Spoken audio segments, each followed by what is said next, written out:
going through my divorce last year, I had to pick up double shifts at the shop to keep up with child support. My kids stayed with me every other week, and I always made sure they had everything they needed.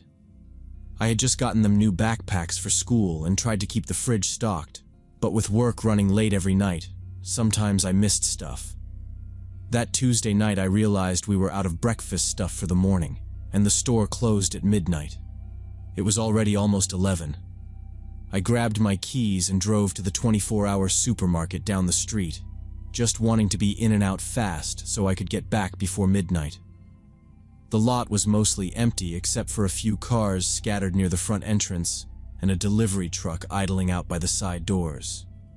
Inside, the fluorescent lights made everything look flat and quiet, almost sterile. There was a lady mopping the tiles near the produce, some night shift stockers stacking soup cans on the shelves, and one guy in a dark jacket walking slowly down the cereal aisle. He looked older, maybe mid-40s, with a beanie pulled down over his ears. I didn't think much of him at first.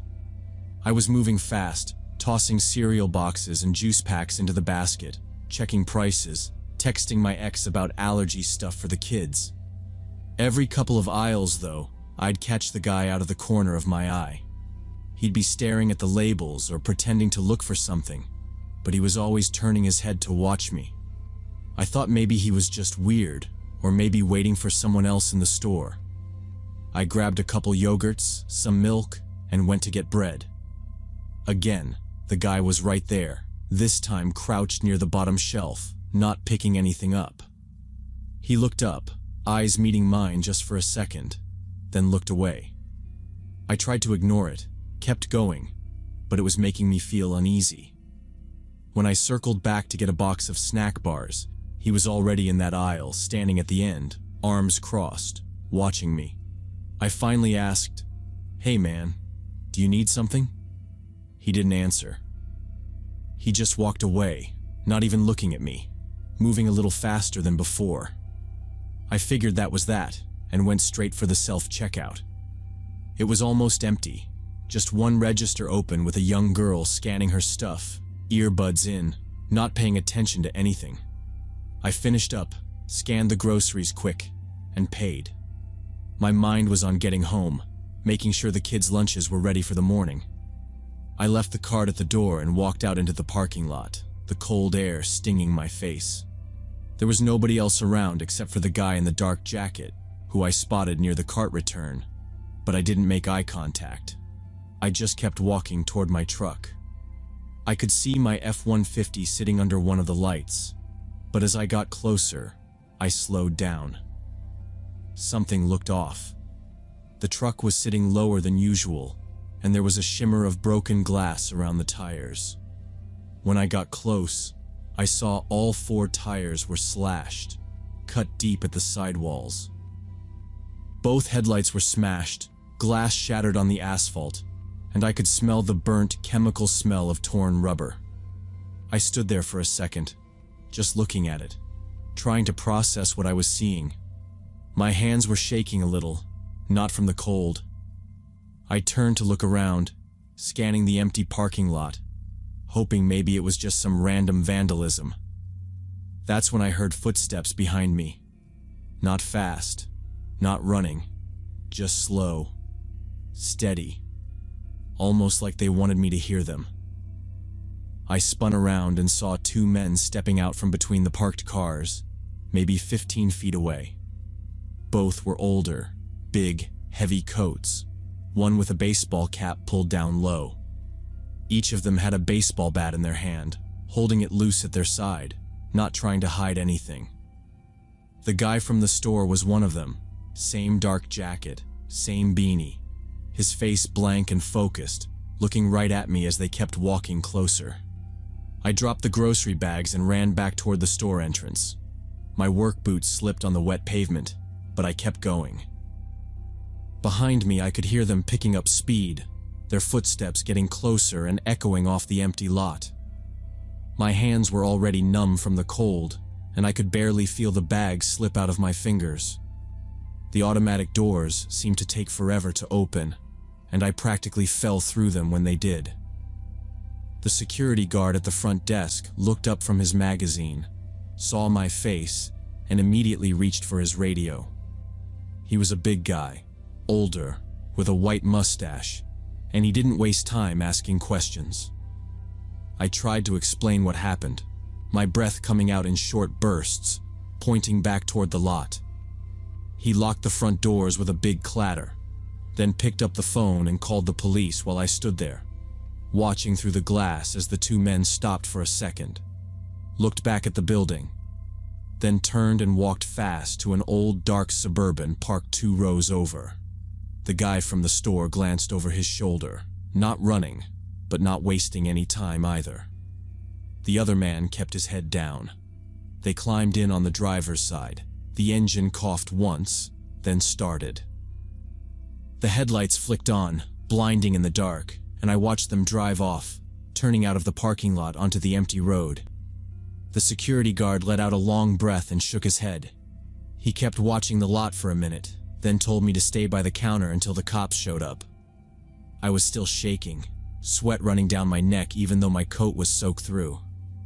A few minutes later, 2 police officers came in, a man and a woman, both looking tired and annoyed at being called out so late. I told them what happened, tried to give them descriptions, but all I really remembered was the shape of the bats, the color of their jackets, and the way the Suburban looked under the lights. They took notes and had the security guard check the cameras, but all you could see on the video was the guys moving quick between the cars, their faces turned away. The police told me to wait inside while they walked out to look at my truck, shining their flashlights on the broken glass and slashed tires. I had to wait almost an hour for the tow truck, leaning against a shelf by the entrance, the groceries still scattered outside near the curb. The store manager came out and offered me a chair, but I couldn't sit down. My phone was blowing up with messages from my ex about picking up the kids the next day. I just told her the truck broke down, not mentioning the rest. The tow truck guy finally arrived, young, skinny, no jacket, just a hoodie, and he took one look at my truck and whistled. He swept up the glass, hooked up the chains, and loaded it onto the flatbed.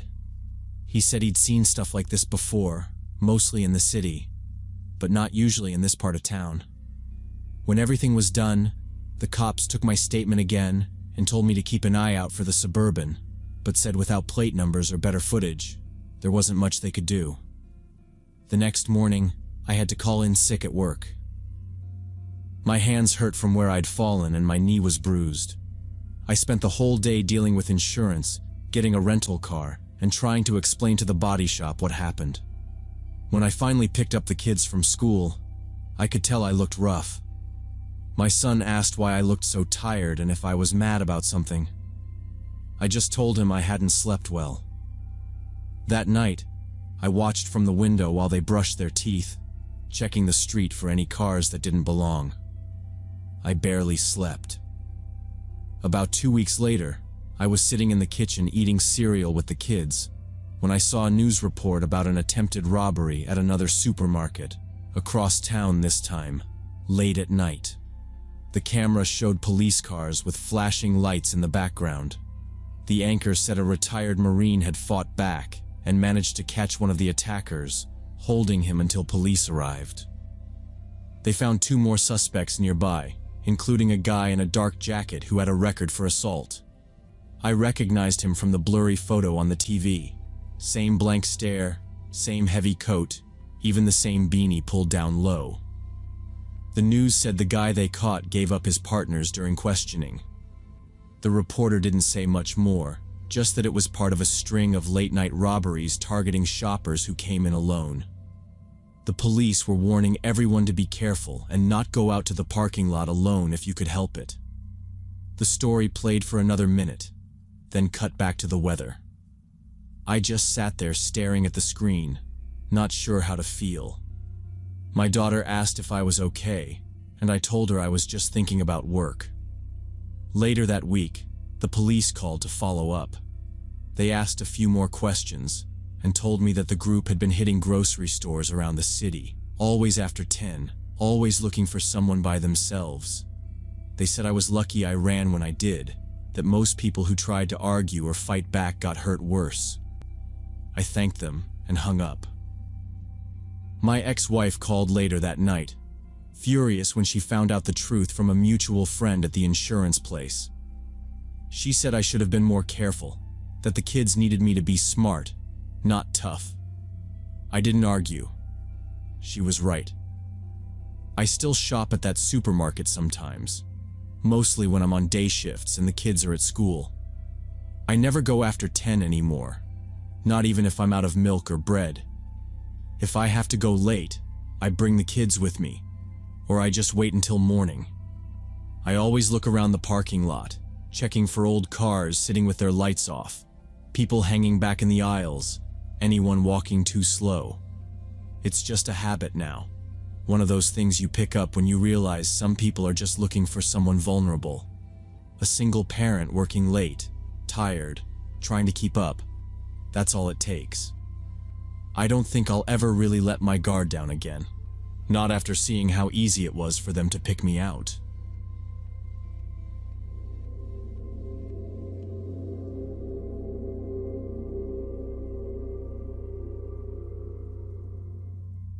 I was driving east on I-40, somewhere between Winslow and Holbrook. It was about 4 in the morning, that stretch of highway where the road just goes dead straight, cornfields on both sides, the only light coming from my own headlights, and a couple of distant semis far ahead. My conference in Phoenix had run late, and instead of spending another night at some cheap hotel, I figured I'd tough it out, get a big coffee, and drive straight home. I had a radio station on, but there wasn't much coming through, just static and the occasional faint oldies song.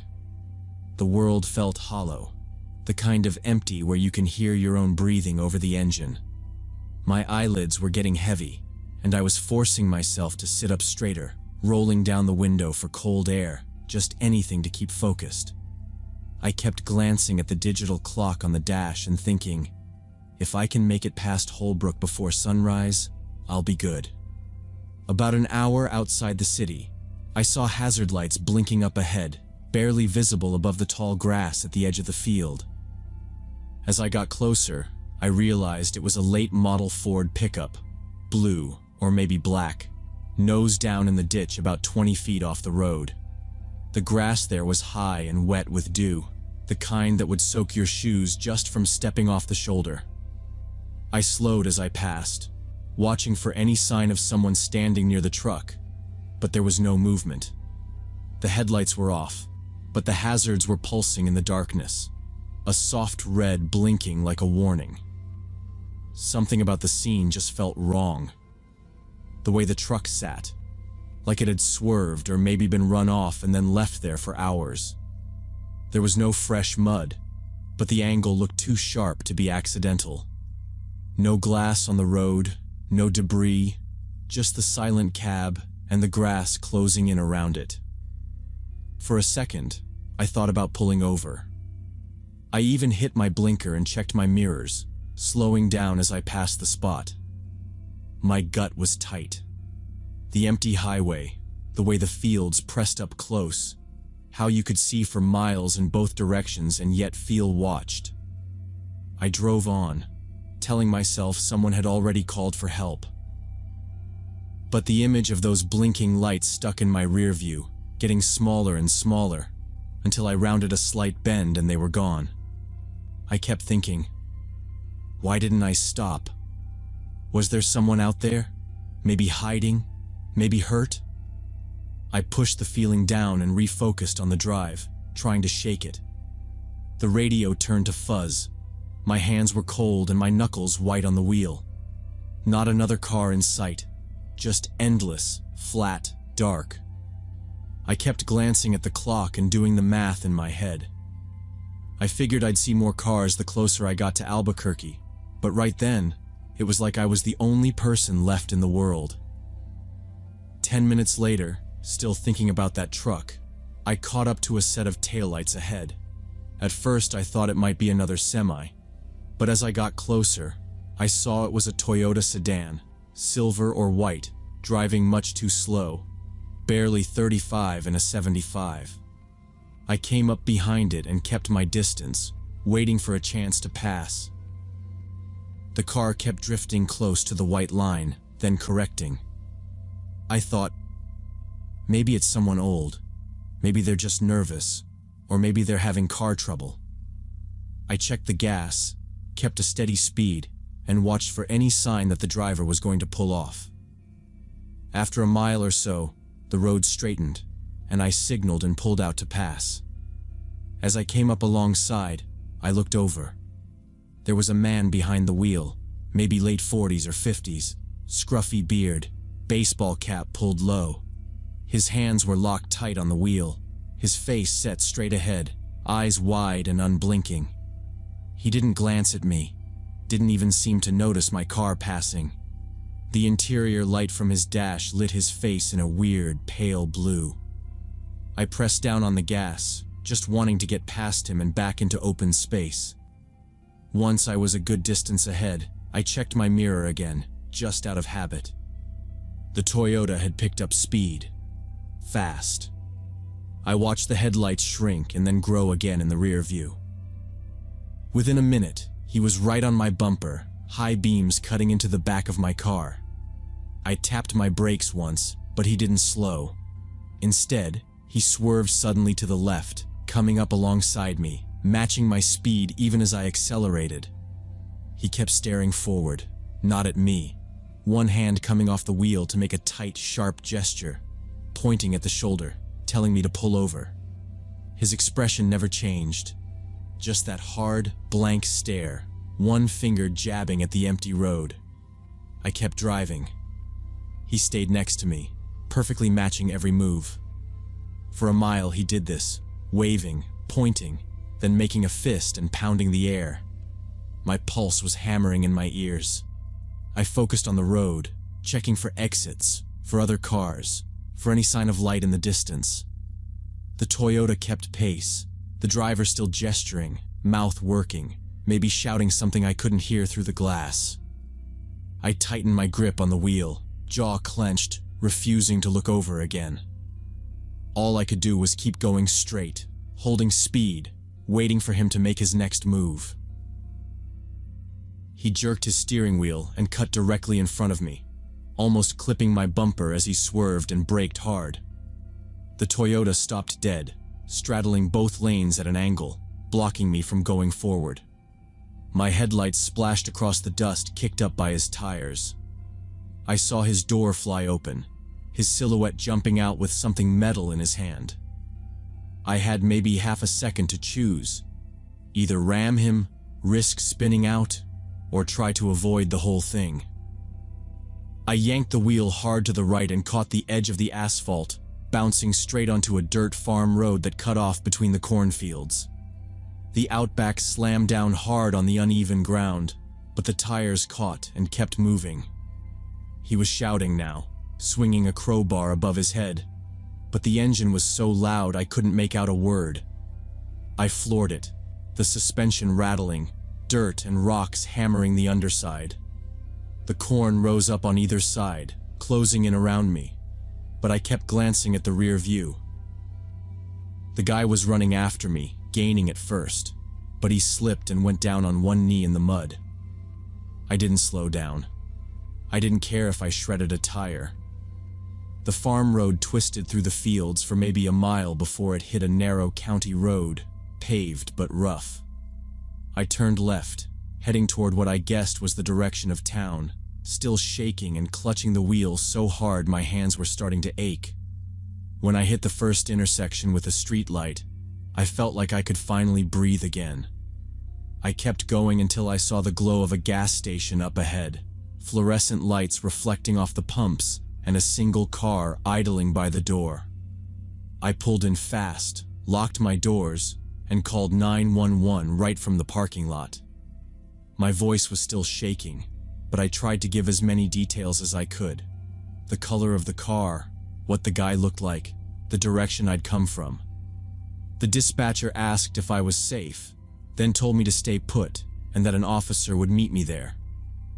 A patrol car pulled in about 10 minutes later. The officer listened to my story, taking notes, nodding. He asked if I'd seen any other vehicles that looked out of place, and I told him about the Ford pickup in the ditch. That's when he told me they'd had several calls in the last month about similar incidents along that same stretch, abandoned cars, then someone trying to flag down drivers or force them off the road. He said, "We think they're using these vehicles as bait, hoping to catch someone alone. Best thing you did was not stop." Later that morning, they found the Toyota abandoned outside of town, hidden behind an old barn. It was stripped of plates, doors left open, no sign of the driver. The Ford pickup was gone too by then. Someone must have come back for it. Or maybe it had just been left as a decoy. The officer said both vehicles were reported stolen, part of a string of thefts going back months. There were tire tracks and footprints, but nothing that led anywhere specific. The police took my statement, told me to call if I remembered any other details. "If you'd stopped to help at the truck," the officer said, "you probably would have been walking right into it. This guy's targeting people late at night when nobody's around." The more the police looked, the more they realized this was organized. The same pattern kept popping up on the reports. One car used to block traffic, another to chase or trap anyone who didn't fall for the first trick. They said it was designed to make you feel isolated, then give you no way out except the one they wanted. All the attacks happened on empty roads, early morning, when everyone was tired or distracted. They warned me to avoid stopping for any vehicles at night, even if they looked like they needed help. "Just call us," the officer said. "Let us check it out." For weeks after, I kept checking my mirrors, even during the day, watching for anyone following too close. I started carrying a small flashlight and keeping my phone charger right by the gear shift. At first, I thought about taking a different route every time, but eventually I went back to I-40, telling myself to just stay alert. I still drove that same stretch for work, but I never stopped for anyone again, no matter what. Every time I saw a car in the ditch, I called it in from somewhere well lit, somewhere with people around. I didn't want to end up a headline or a warning on the news. 3 weeks later, I got a call from the local police. They'd caught the guy. He'd tried the same thing on an off-duty state trooper, picked the wrong car to chase. The trooper radioed for backup and boxed him in before he could get away. When they ran his prints, they found out he'd been working that section of highway for months, using a different stolen car each time, never staying long enough to get caught. The officer said he was connected to a string of robberies and at least one carjacking where things had ended a lot worse. He'd targeted people who looked tired, who looked like they were in a hurry, who might be just desperate enough to stop. Now, every time I drive past a broken down vehicle or see hazard lights in the distance, I remember that night. I still feel guilty sometimes for not stopping, but I know better. Sometimes the right thing is to keep moving and call for help from a safe place. Whatever I did, it probably saved me. And maybe somebody else too. That truck in the ditch, with its hazard lights blinking in the darkness, probably saved more lives by looking suspicious than by actually needing help. Now, when I see someone stranded, I make the call, then keep going, eyes forward, hands steady on the wheel.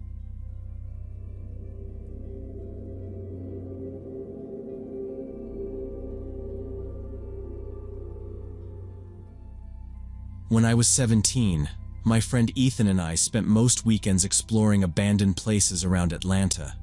We weren't really into anything crazy, just liked to see what was left behind in all these old spots. Old factories, closed schools, sometimes little shopping centers with everything ripped out. That Saturday, we had nothing else to do, and Ethan was set on checking out Fairy Tale Valley. It was this tiny theme park out near the edge of the city, with a castle gate and old rides shaped like animals. They'd gone bankrupt a few months before, and now they were starting to tear it all down. Some of our group had already gone earlier that day, but by the time we got there, it was just me and Ethan. He said we should take a look before everything was gone for good. We drove up as the sun was setting. The place wasn't huge, just big enough for a handful of little rides and snack stands. I remember the parking lot was cracked and covered in pine needles, but a few weeds still poked up through the concrete. The main entrance gate was chained up, so we parked down the street. Ethan climbed the fence first, pulling himself over, then waited for me on the other side. The metal rattled a bit when I landed. There were some houses not far away, but nobody seemed to notice us. Most of the rides had already been taken out, so the park was mostly empty concrete pads and old bolts sticking out of the ground. You could still see the outlines of where the carousel and Ferris wheel used to be, but the only thing left were rusty poles and broken fencing. Some pieces of playground equipment were piled up by the edge of the lot, all faded colors and plastic cracked from the sun. A couple of lights were on deeper inside, near where the snack bar used to be. The lights flickered like they were running on backup power or something. It didn't look like anybody was around, and there wasn't much left to steal. We wandered down the main path, gravel crunching under our feet. The painted animals on the old walls looked weird in the half-dark. There was a plastic swan with half its face scraped off, and a painted rabbit missing its ears. The air smelled stale, like wet dirt and whatever chemicals they used to clean the place. I tried to take a few pictures with my phone, but it was already getting dark, and most of them just looked blurry. Ethan walked ahead, stopping to poke through an old trash can filled with rotten paper cups and broken toys. Sometimes we'd find stuff like abandoned plushies, but tonight there wasn't much. It was quiet. Not the usual quiet of an empty park, but a heavier kind. The place felt bigger now that it was empty, with the shapes of all the missing rides just sitting there like scars. Every step echoed a little too much. My backpack kept catching on stuff sticking out of the ground. We passed an old ticket booth with shattered glass on the ground, the inside already stripped out. I pointed my phone in to look around, but there was nothing but dead bugs and some wrappers.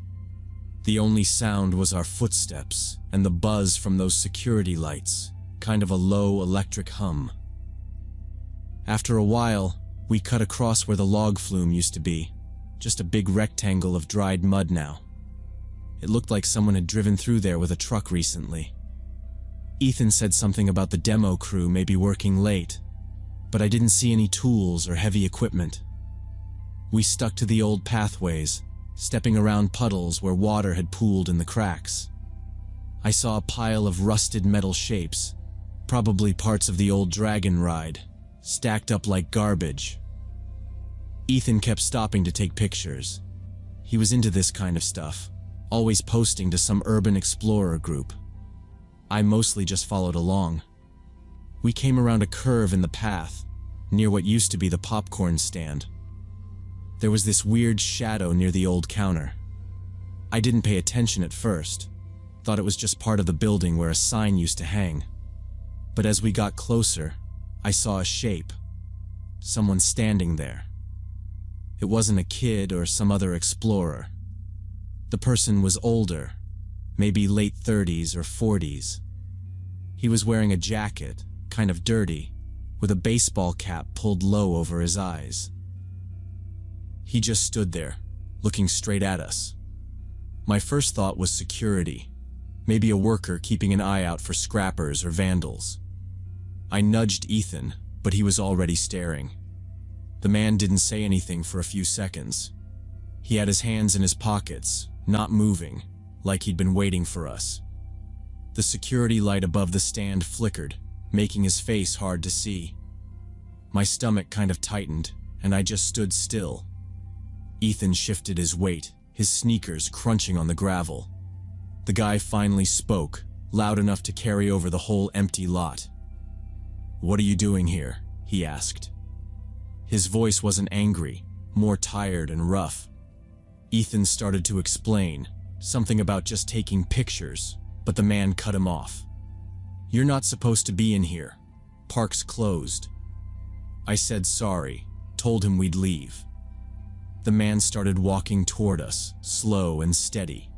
His boots scraped on the path. I could hear the jangle of keys or maybe something metal in his pocket. Ethan looked at me, waiting to see if we should try to run, but it didn't feel like that kind of situation. The guy didn't have any kind of uniform. No badge, no flashlight, not even a radio. He didn't even look like he worked there.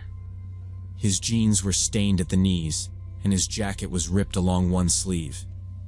He didn't have the body language of a cop or real security. He just kept coming closer. We backed away a few steps, but didn't bolt. The man moved under the security light and finally stopped just a few feet in front of us. I could see his face now. He had a patchy beard, dark bags under his eyes, and a fresh scrape down the side of his jaw. His eyes darted from me to Ethan, then back again. He didn't look official at all. That was the moment I realized we might have walked into something we didn't want to be a part of. He was wearing dirty work clothes and had this weird, intense look in his eyes, like he hadn't slept in days. His cheeks were hollow. His skin looked pale even under the yellow light. I noticed his hands were rough and stained, like someone who worked outside or did a lot of manual labor. In his right hand, he was carrying a big wrench, the kind you use on pipes. He didn't hold it like a tool. He held it low by his side, gripping it tight, ready to swing. He stepped toward us, his boots making a heavy scraping sound. He said, "You two, come with me. I'll show you out." His voice was too harsh for the words to sound helpful. He glanced over his shoulder once like he was checking for someone else. He didn't blink much, just kept staring at us. Ethan reached back, caught my wrist, and whispered, "Let's just go." I nodded. We both backed up, slow, trying not to show how freaked out we were. The man scowled and raised the wrench a little higher. I said, "Come on." His voice was getting louder, rougher. The way he looked at us, it felt like if we turned our backs, he'd be right there. He started walking quicker, closing the space between us, his shoulders tensed. I could hear the metal clink against his leg with every step. I didn't wait any longer. I turned and ran, pulling Ethan with me. Behind us, the man yelled, "You're not supposed to leave. You've seen too much." His voice echoed across the empty park. We sprinted past broken benches and around piles of junk, the ground uneven under our feet. I could hear him coming after us, his boots pounding the path, the wrench clanging every time he hit something metal. My breath felt sharp in my chest, and I could barely see where I was going. We didn't stop to look back. The pathways twisted between empty concrete pads and old signs pointing nowhere. I tripped over a pipe, stumbled, but Ethan caught me and kept me moving. Lights flickered as we passed, throwing our shadows all over the cracked pavement. We cut across a patch of weeds and ended up by the edge of the fence. I could still hear the man behind us, shouting things I couldn't understand now. I grabbed the chain link, shoved my foot in a hole, and started climbing. Ethan was already halfway up, scrambling so fast the fence rattled. I could hear the man's steps getting closer, and then I felt the whole fence shake as he grabbed it below me. My hands slipped on the rough wire, tearing the skin on my fingers. I swung one leg over, almost lost my balance, but dropped hard onto the other side. Ethan was waiting for me, breathing heavy, his face white and scared. We ran to the car. I fumbled with the keys, dropped them once, finally got the door open. As soon as I started the engine, the headlights caught a shape at the fence, just the man's outline, staring out at us from the other side, the wrench glinting in his fist. We didn't talk until we were far down the road, the windows rolled up, the city lights coming back into view. My hands were still shaking. Ethan stared out the window, jaw clenched, and finally said, "I thought he was going to kill us." We didn't go home right away. We drove in circles for a while, making sure nobody followed. When we got back to Ethan's place, We locked every door and just sat in the living room, not saying much. The next morning, Ethan told his older brother about what happened. He listened, didn't say anything for a minute, then said, "There's been stories like that. Homeless guys living out there, stripping copper, breaking into the sheds. He said the cops were always chasing people away, but there were too many places to hide, and the park was easy to get into at night." I told him about the wrench, the way the guy looked at us, and his brother just nodded like he'd heard it all before. If you called the cops, maybe they'd check it out. Or maybe not. They probably don't want to deal with it. For the next few days, I checked the news and social media, half expecting to see something about Fairy Tale Valley. Instead, there were only little updates, posts about new construction fences going up, reports of people sneaking in. Then someone shared a story about the police putting up more patrols. They said they were getting calls about squatters living in the buildings, even stories about people stealing tools and breaking windows. A couple of kids got caught trying to climb in and got charged for trespassing. A week later, we drove by the place during the day. The fence was taller now, with barbed wire wrapped along the top. There were new no trespassing signs every 10 feet, and the entrance gate was welded shut. I could see fresh tracks in the dirt where someone had dragged pallets or metal out. The old buildings were still there, but most of the windows were boarded up now. The playground animals were gone, probably tossed in a dumpster. It didn't look like a place where anyone could live anymore, but I knew people would try. Later, I heard the police had found sleeping bags, empty cans, and piles of copper wire hidden inside the old funhouse. They said there was evidence that at least 3 people had been using the buildings at night, stripping metal from anything left behind. Nobody said if they found the guy with the wrench. Maybe he moved on. Maybe he got arrested. Nobody ever came asking questions. Ethan and I stopped exploring abandoned places after that. Sometimes I think about that night, the way the man looked at us, how desperate he seemed. We probably scared him as much as he scared us. But he was right. We'd seen too much. We saw how people hang on in places everyone else has forgotten, and how fast things can turn bad when you don't know what you're walking into. I don't go looking for that kind of trouble anymore. Some places are abandoned for a reason, and some people do whatever it takes to keep it that way.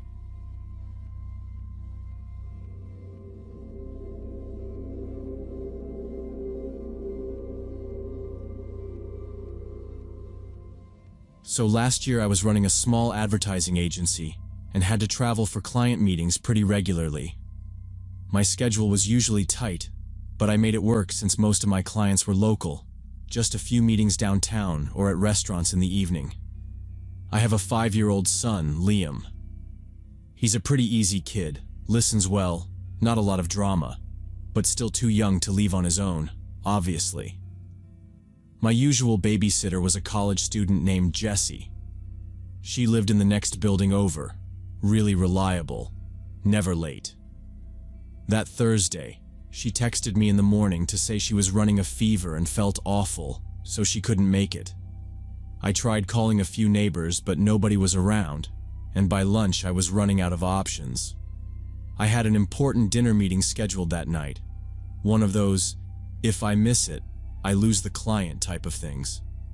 My agency was still small, so missing out on this kind of work wasn't an option.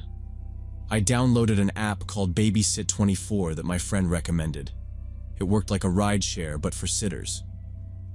You could see profiles, reviews, and their background checks. I posted the job around 11 a.m., wrote out the basics, just dinner and bedtime for a 5-year-old, no allergies, no pets. I got a few replies, but everyone was booked except for one guy named Ryan, a 19-year-old college student. His reviews were okay. A few parents said he was responsible. I didn't love that he was my only option, but I needed to get to this meeting. I booked him for 5 p.m. He messaged back right away, said he'd be on time, asked if Liam needed any special meals, and that was it. I told him to just give Liam the mac and cheese in the fridge and be firm about bedtime at 8. He responded, "Got it. See you at 5. The app had a feature that pinged me when the sitter got close to my address, and at 5:15 I got a notification that said, "Ryan has arrived at your location." But nobody rang the bell. At first, I thought maybe he was just slow getting out of the car. My building isn't hard to find, third door from the corner. There's a big silver mailbox out front, so nobody really misses it. 5 more minutes went by. I checked through the peephole just in case he was standing there, but the porch was empty. I texted him in the app, "Hey, are you here?" and waited. Nothing. I opened the front door and looked up and down the block. There was no one around except the neighbor's dog barking behind the fence and an Amazon van at the other end of the street. I went back inside and tried to just be patient. 10 minutes later, still nothing. I tried calling the number listed in the app profile, but it went straight to voicemail, just a generic greeting, no mention of his name. I waited another 15 minutes, refreshing the app, checking the front steps. My son kept asking when his babysitter was coming. I tried to act like nothing was wrong, just told him Ryan was stuck in traffic.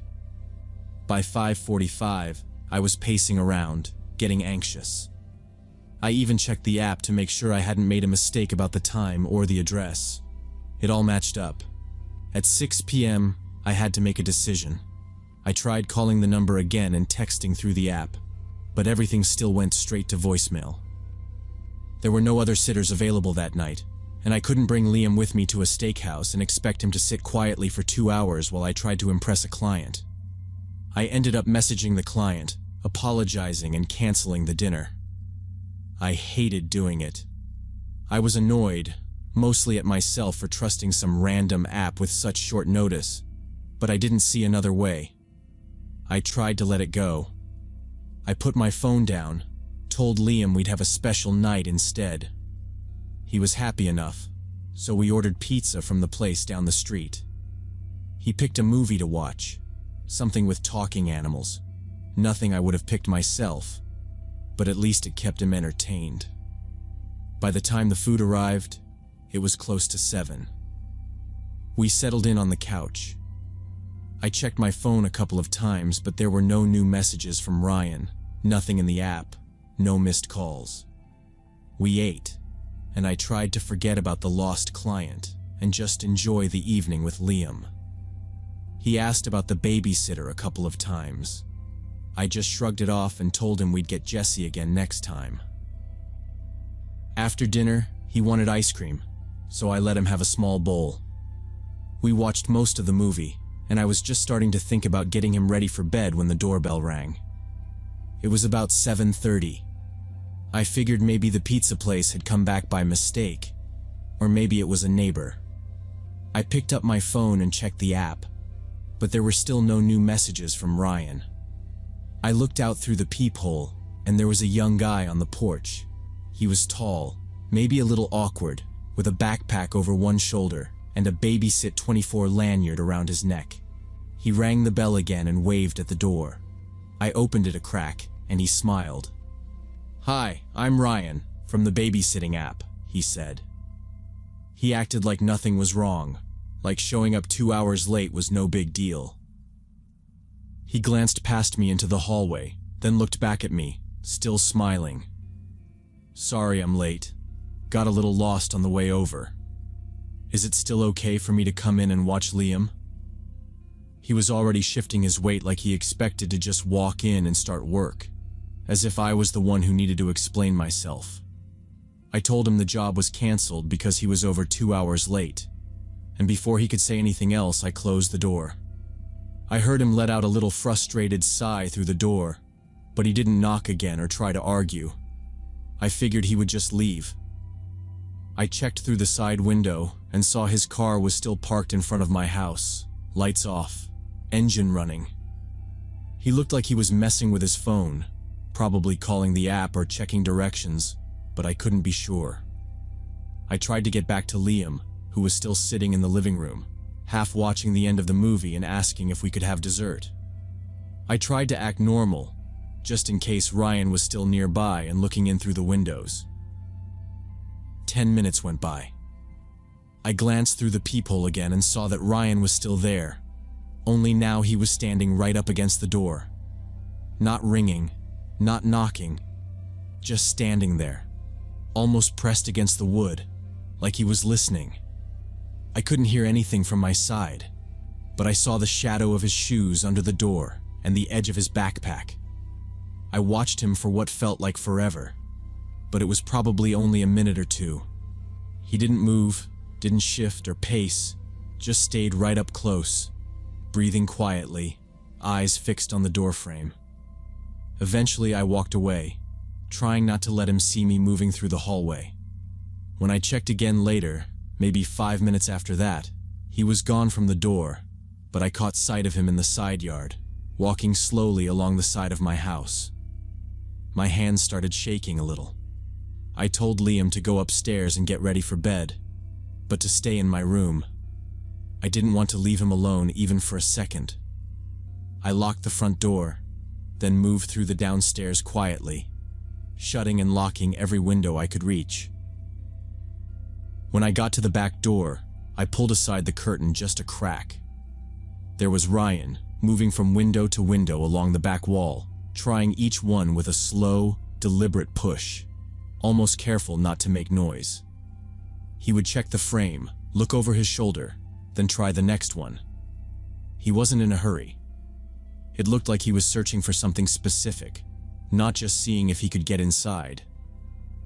That's when it hit me that this had nothing to do with the babysitting job anymore. He wasn't lost or just upset about being turned away.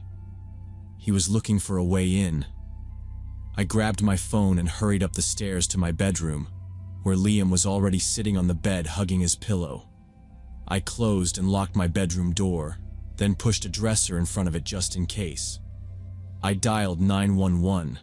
The operator answered quickly, asked for my address and told me to stay calm.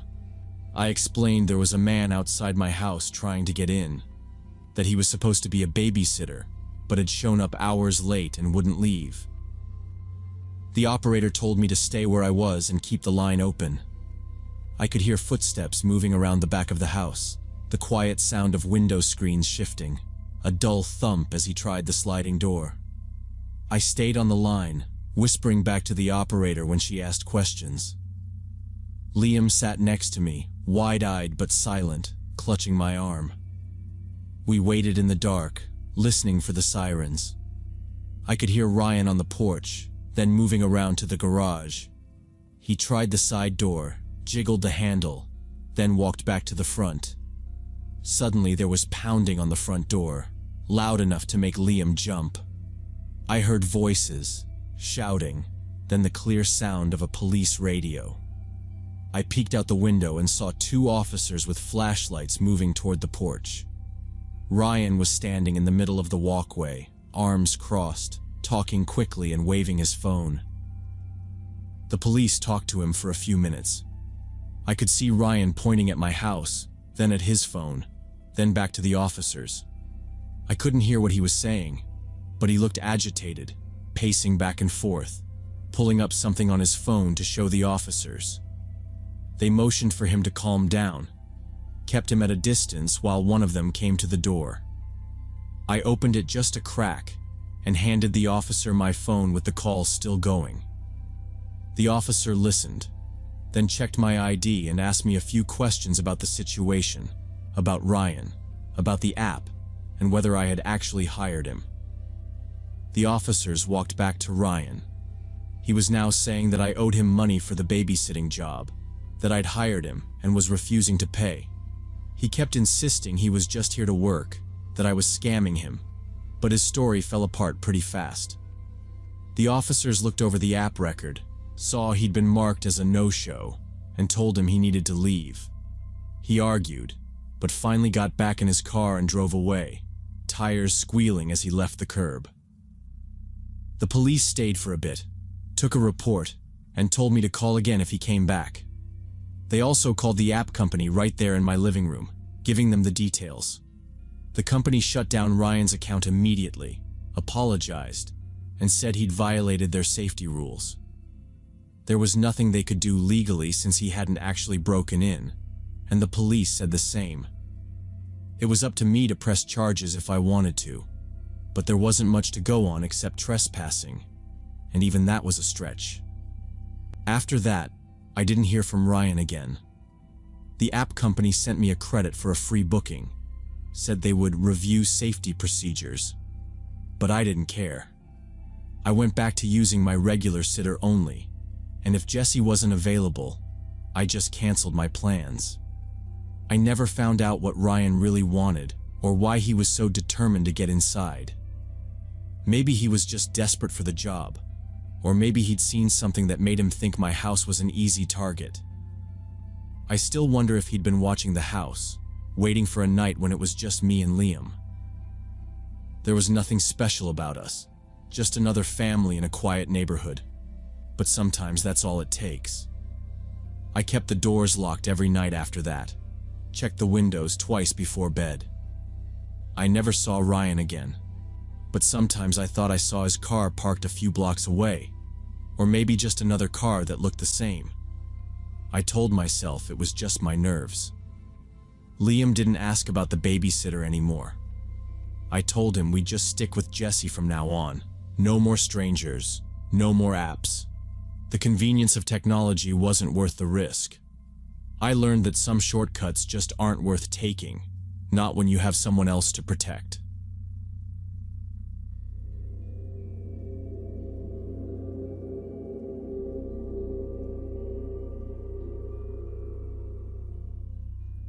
So when I was 30 and working as a nurse, I decided to try Bumble again after being single for months. I wasn't expecting anything exciting, honestly. I was working a lot of night shifts, mostly keeping my head down, just trying to get through each week. I remember sitting in the break room at the hospital, eating leftover pasta from a plastic container, and swiping out of boredom more than anything else. Brad was one of the first matches I got that week. He looked pretty regular in his photos, just some shots with friends at bars, a couple hiking pictures, nothing that set off alarms.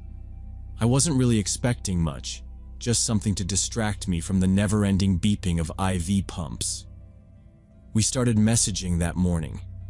He asked basic questions: where I worked, if I was from the city, what I did in my free time. The conversation was pretty bland, but I didn't mind. I wasn't looking for deep connections or anything, just someone to talk to. He told me he worked in IT, said he liked dogs and running. He used a lot of smiley faces, which felt kind of forced, but I didn't think much about it. We talked about favorite foods, TV shows, and for a second it felt sort of normal, like something people might actually do when they're bored and looking for a date. After 2 days, he asked if we could move the conversation to text. He said he didn't really like the app notifications. That sounded fine, so I gave him my number. The switch was immediate. Literally, the first thing he did was send me 2 explicit photos. No warning, nothing. I stared at my phone in disbelief, my sandwich still in my hand. For a second, I thought he must have sent them by mistake, or maybe it was a joke. But then he followed up right away with a long message telling me all the things he wanted to do to me, demanding that we meet up that same night. He said he wanted to come over after my shift, that he was in the mood for adult activities. The change in tone was so sudden, I just froze there, reading his words over and over. I put my phone away and went back to work. I had 6 patients on the floor, and no time to deal with any of this. After a couple hours, I replied just to set some boundaries. I told him I was working, and that I couldn't respond to those kinds of messages at work. I said it was inappropriate, and that I didn't appreciate being sent those photos. I tried to keep it polite, not wanting to escalate things or cause drama. But the response was instant and aggressive. Brad immediately lost it. His next message was almost a full paragraph accusing me of playing games. He said I was being cold, that I had led him on by matching and then not agreeing to meet him right away. He told me he didn't like people wasting his time. Then, within minutes, he started spamming me with texts. They came one after another, sometimes 2 or 3 in the same minute. At first, it was questions. Why wasn't I responding? What was I doing? Why couldn't I take 5 minutes to talk to him? Then the tone started getting angrier. He called me selfish, said nurses were supposed to be caring, and that I was just another fake person from the app. I had alarms going off, a patient calling for pain meds, and my charge nurse asking for updates, all while my phone kept buzzing. I put it on silent and stuffed it in my locker, not wanting to see any more. When I checked again a couple hours later, there were 32 new messages from him. Some were just, or single-word replies like, hello, or are you serious? But some were full-on rants about how women on dating apps waste men's time and pretend to be interested just for attention. I ignored all of it, hoping he'd get bored and leave me alone. But he didn't stop. The messages kept coming, more than 50 by the end of my shift. When I was finally able to leave, I was so tired I could barely think straight. I walked out to my car in the dark hospital parking lot, my phone buzzing again in my pocket. When I unlocked it, I saw that Brad had called me 17 times in a row. Each time, he left a voicemail. I didn't listen to any of them, but I could see the little audio files stacking up in my missed calls log. The preview on the last one just said, "If you don't call me back right now, I'm blocking you forever." As if that was some kind of threat that would bother me. I sat in my car, just staring at the steering wheel for a minute. My hands were shaking a little, not from fear exactly, but from being so on edge. I was exhausted from 12 hours on my feet, my legs aching, my head pounding. I didn't want to deal with this guy, or with anyone, honestly. I just wanted to go home and sleep. I scrolled through the messages one more time, just to be sure I wasn't overreacting. But they were all there. Over 50 texts, most of them angry, demanding, or weirdly pleading.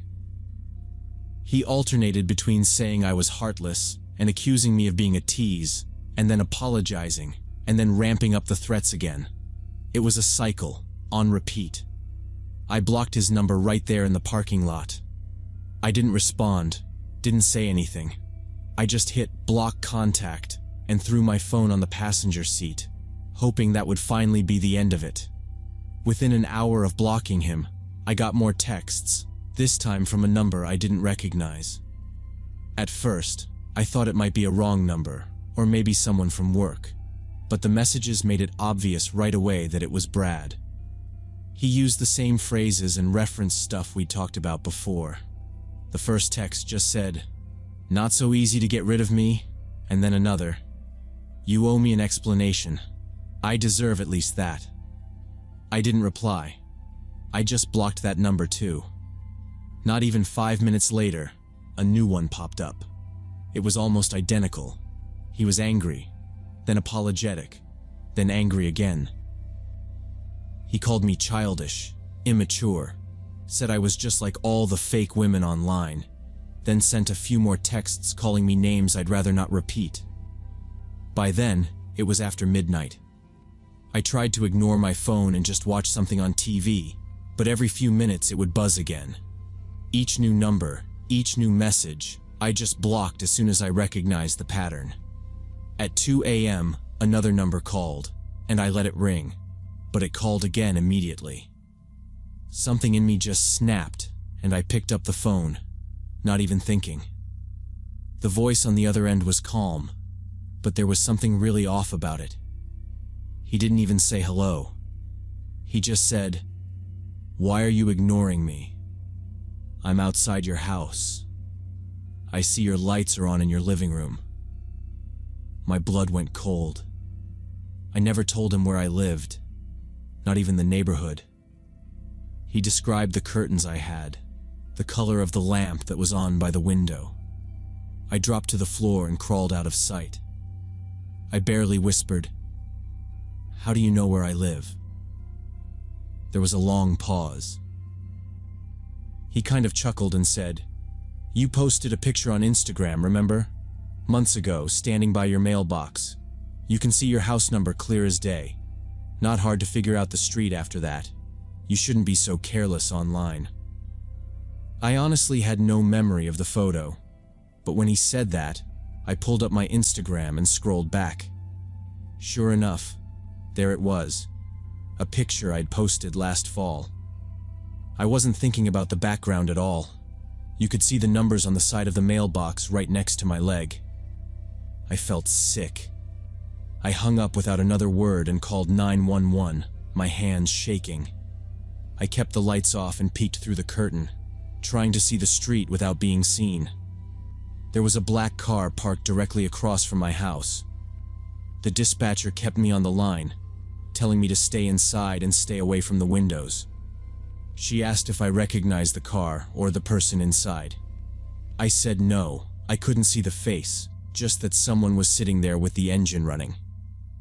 She told me officers were on the way and to keep the doors locked. I didn't feel safe staying there, so I grabbed my bag and my keys and crept out the back door, slipping quietly to my car parked behind the house. I drove straight to my friend Sarah's apartment on the other side of town. She was awake and let me in right away, no questions asked. The next morning, the police called me at Sarah's.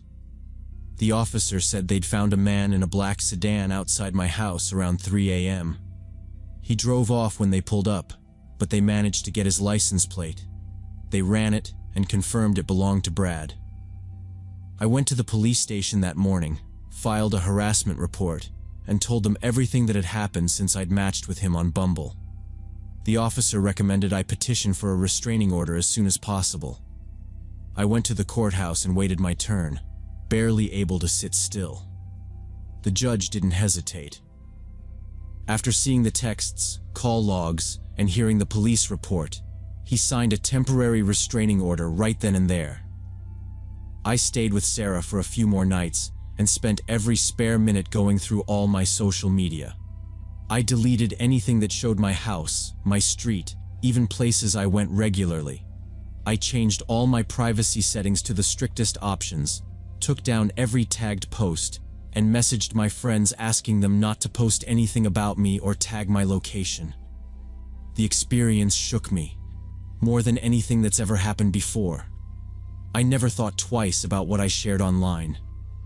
But now, I never post anything that could identify where I live or where I am at that exact moment. I don't use dating apps anymore, not after what happened with Brad. It's just not worth the risk. You really never know who's watching or what they'll do with the smallest detail you let slip.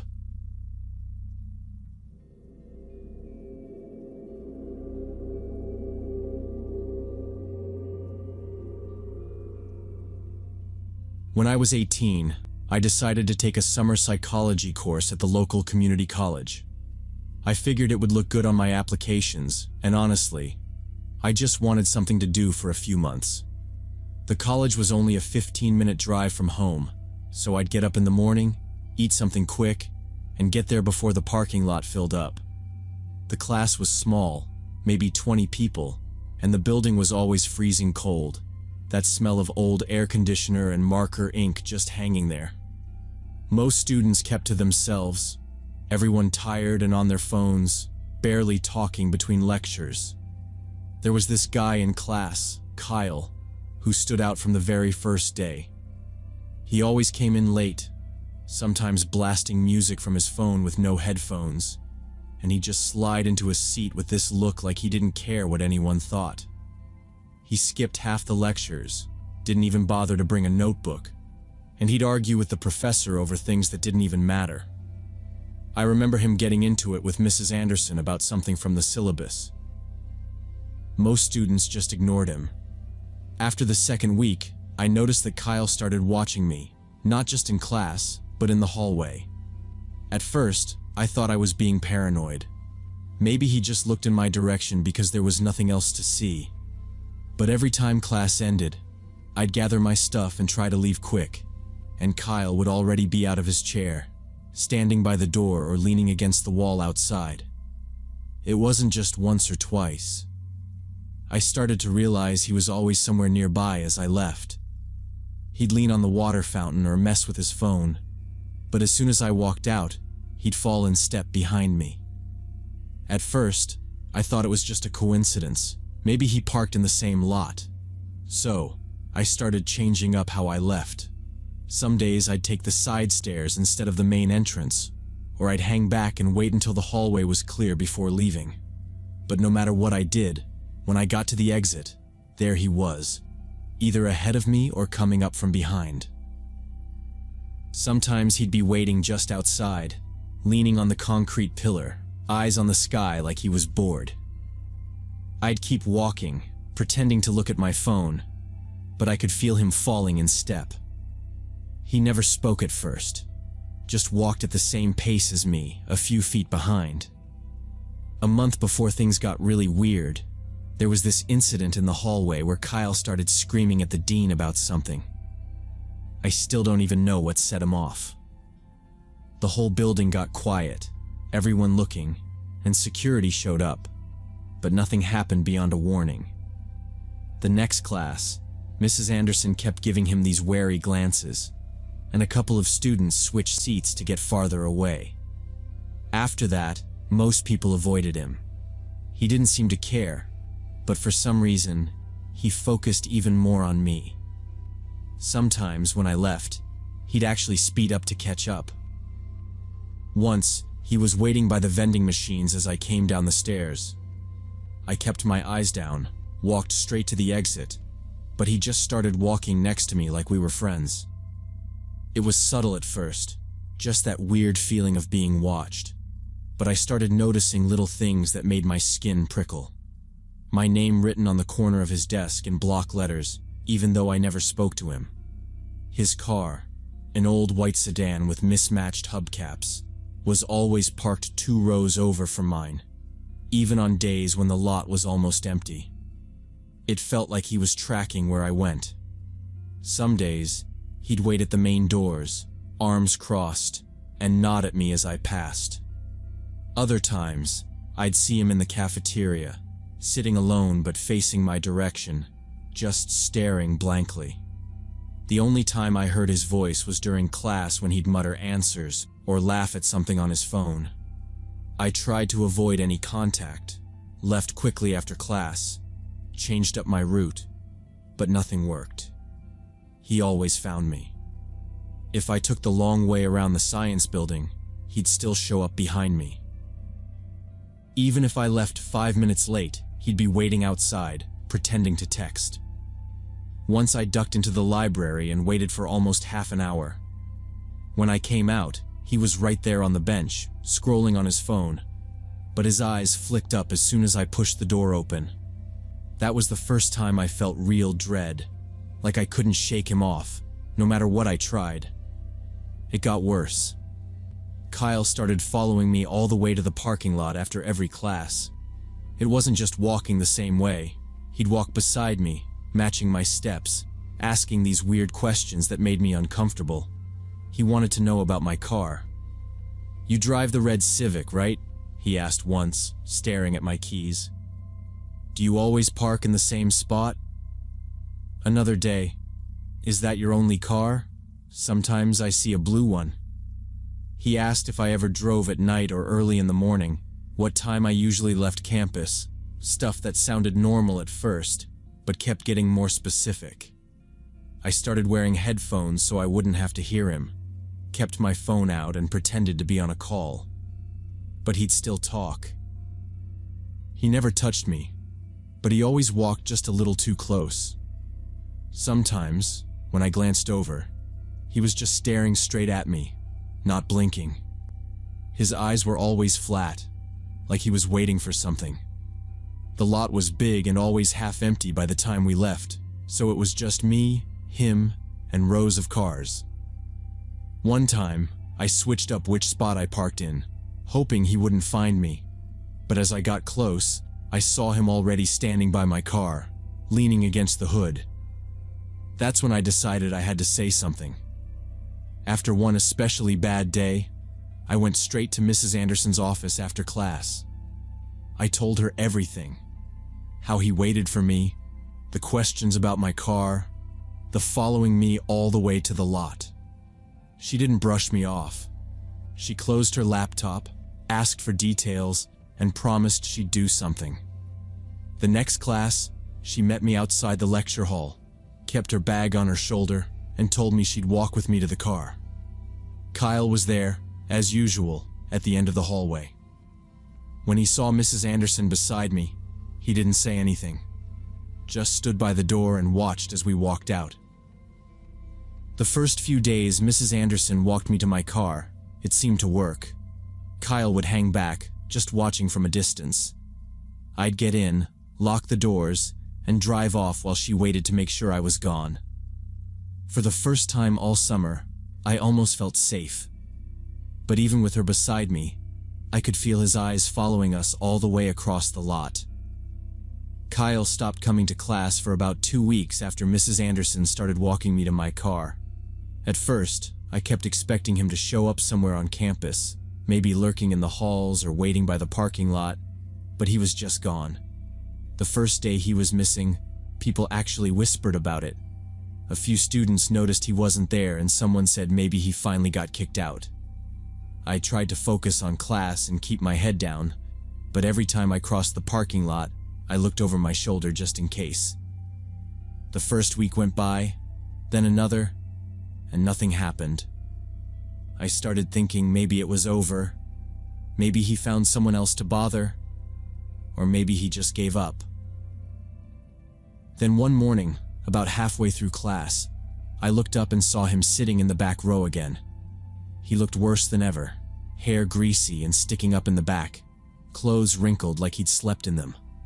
His eyes were sunken, and he just stared straight ahead the entire lecture, not even pretending to pay attention. The room got tense as soon as he walked in. Even Mrs. Anderson seemed more alert, glancing over at him a few times while she wrote on the whiteboard. When class ended, everyone packed up fast. I tried to slip out with the crowd, but as I reached down to grab my backpack, I saw Kyle standing right beside my desk. He didn't say anything at first, just stared at me with this fixed look. After a few seconds, he leaned in closer, his voice low but clear. "I'll be waiting for you." Then he turned and walked out before I could react. The classroom went dead silent for a second. Mrs. Anderson, who'd seen and heard the whole thing, immediately stood up, told everyone to stay seated, and pulled out her phone. She called campus security right then and there, giving my name, Kyle's name, and telling them exactly what he'd said. She didn't let me leave alone. She waited until the building's security guard came, and then she and the guard walked me out to my car. Kyle wasn't in sight, but I could feel my heart pounding all the way across the lot. Mrs. Anderson told me not to drive straight home, just in case, and the guard wrote down my plate and gave me a number to call if anything happened. That night, I hardly slept at all. The next day, I got an email from the school's security office asking me to come in for a meeting. When I went to the security office, the chief was waiting with a folder full of papers and a laptop open to the campus camera feeds. He told me they'd been reviewing footage from the last month. What they found was more disturbing than anything I expected. Even on days when Kyle didn't come to class, his car showed up on the security tapes.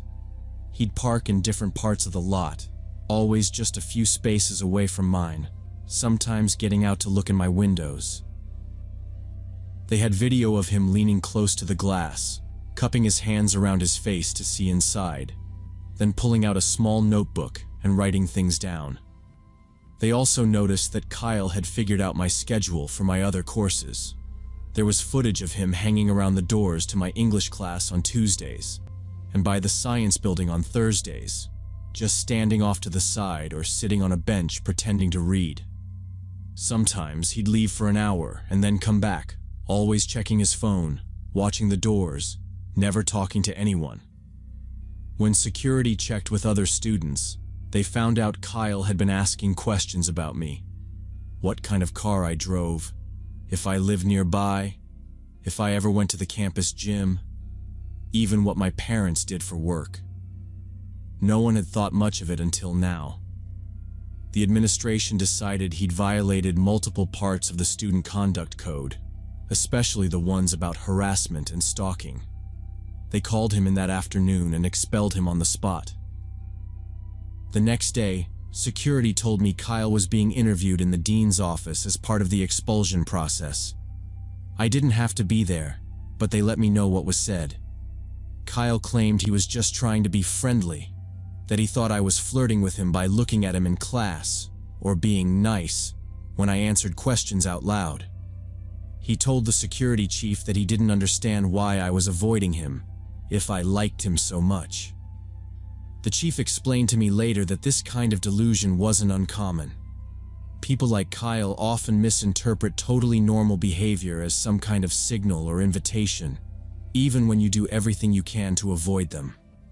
Kyle was banned from campus property permanently. He was told any further contact, texting, following, even just showing up, would mean the police would get involved. Security sent me a letter outlining the restraining order and gave me a direct phone number for emergencies. After that, the rest of the summer session passed quietly. I still looked over my shoulder in the parking lot every day, sometimes taking the long way around or parking in different places just in case. For weeks after, I kept expecting him to show up somewhere, but he never did. Finishing that course, I started to realize how easy it is to miss the early signs when someone's behavior crosses a line. Kyle never broke into my car, never physically threatened me, never touched me. But the way he watched, followed, and tracked my routine made me feel like I was being hunted. People always say to trust your instincts, and now I know why. Even if someone hasn't technically broken the law yet, persistent, unwanted attention is its own kind of danger. I learned to take it seriously, to speak up, and not wait for things to get worse. The next fall, I switched campuses and never saw Kyle again. But I still check the mirrors before I get out of my car, and I never ignore that feeling when something just isn't right.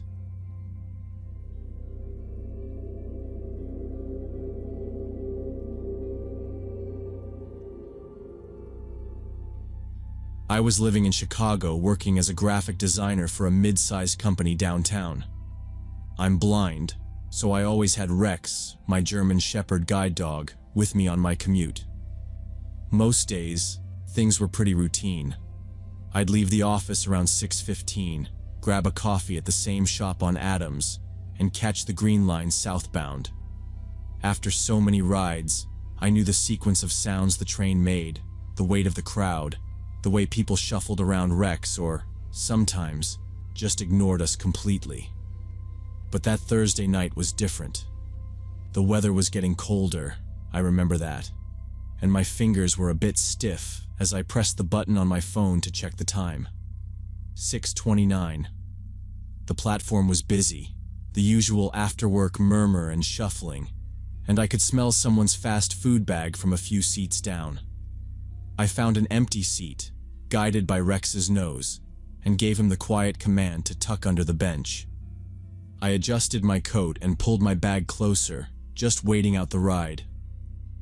After a couple of stops, I started to get that prickly feeling that someone was watching me.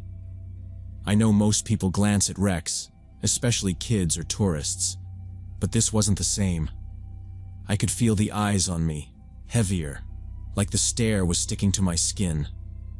There was the sound of a briefcase snapping shut, a shuffling of stiff fabric, probably a suit. I tried to ignore it at first. Sometimes people are just curious or want to ask questions about service dogs. But as the train rocked through the next few stops, the feeling only got stronger. The man didn't shift his attention. I listened, keeping my head down, tracking his movements by the slight squeak of polished shoes when the train swayed, the brush of a wool coat. He wasn't reading a paper, wasn't typing on a phone, just sitting very still, too close and too focused. Every time the train braked or the announcements came over the speaker, I heard him exhale, steady, never anxious, always watching. It started to make my neck itch.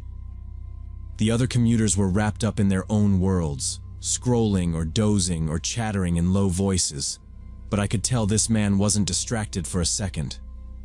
I shifted in my seat and put my hand on Rex's head.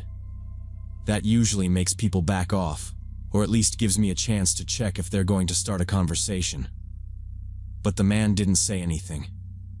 I heard his shoes scrape the floor like he'd leaned forward a little, then settle again. Rex was tense. His ears kept flicking back toward the man. Sometimes Rex gets like that with people who make sudden movements or who are clearly intoxicated. But this was something else. It wasn't that the guy was loud or acting out, just deliberate. I focused on my own breathing and tried to look as calm as possible. I listened for clues, paper rustling, the clink of keys, someone coughing. But the man was nearly silent, except for the breathing. After a few more stops, the train started to empty. The usual Thursday night crowd was thinning out, but the man stayed. I could feel it. When the conductor called my stop on the south side, I stood up and gave Rex the command to lead. The train jerked as it came to a stop and the doors hissed open.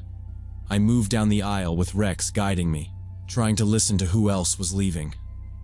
The man in the suit rose too, his footsteps echoing right behind me, not in a hurry but close. I could smell his aftershave as we stepped onto the platform. The scent was sharp, clinical, something I usually only noticed in offices or bank lobbies.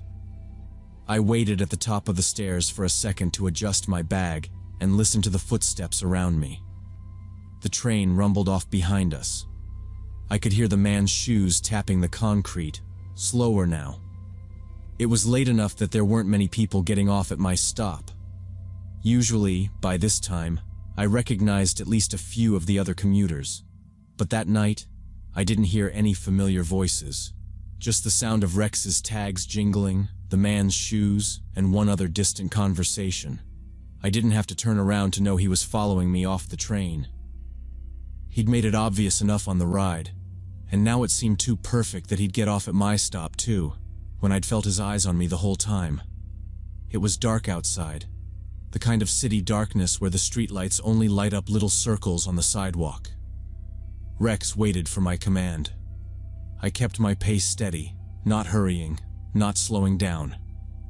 I didn't want to look like I was nervous, but I was thinking about every move, every street crossing. My apartment was only a couple blocks away. Normally I would have walked straight home, let Rex lead us down our usual route, cut through the quieter side street. But I could hear the man's steps behind me, a precise rhythm. He kept exactly 15 meters back, close enough to be deliberate, far enough that nobody passing would call it out as weird. I could almost picture him, neat gray suit, dark coat, maybe a briefcase. The steps never faltered, not even when I slowed for a red light at the intersection. Rex was acting different too. He kept glancing back, breaking his training just enough that I could tell he was picking up on my tension. I gripped the handle of his harness tighter and tried to remember all the advice I'd gotten in self-defense classes. Never go straight home if you think someone's following you. Never give a stranger a map to your door. I kept my breathing slow, pretended to fumble with my bag at the next street corner. The man stopped too, just out of range, like he was waiting to see what I would do. Instead of heading toward my apartment, I gave Rex the command to continue straight, then made a sudden left around the block. My heart was pounding, but I focused on every sound. Footsteps echoing on the concrete, cars passing, distant music from a bar a few blocks over. The man changed direction too. His footsteps quickened for a second, as if he was worried about losing me, then settled back into that measured pace. We turned right, then right again, doubling back toward where I'd started. He followed every turn, never falling behind, never coming closer. No talking, No shouts, just that steady pressure at my back. I looped the block twice, keeping my head up, holding onto Rex, acting like I belonged there. Each time I checked over my shoulder, I caught the faint echo of his footsteps. No one else was out walking. I passed a closed grocery, a boarded-up storefront, and a little laundromat with the lights off. My skin crawled. There was no doubt now. The man was following me on purpose, matching my movements exactly. I felt Rex start to get antsy, his hackles rising. I kept walking, steady, not letting on that I'd noticed. But my mind was racing, counting my options, planning my next move. I ducked down a side street, feeling Rex tense beside me, and slipped into a narrow alley between two tall Victorian houses. The alley was barely wide enough for us both.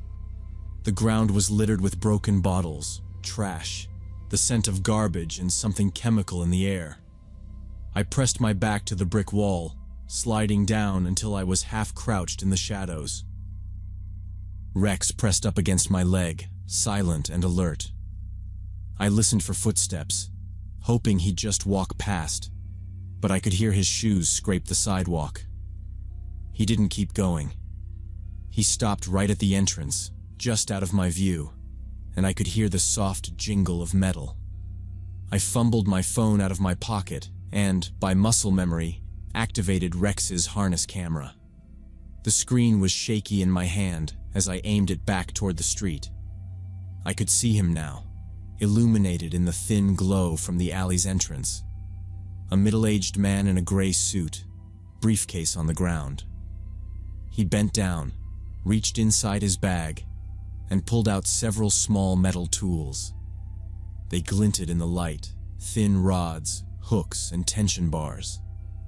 My mind clicked. Lockpicks.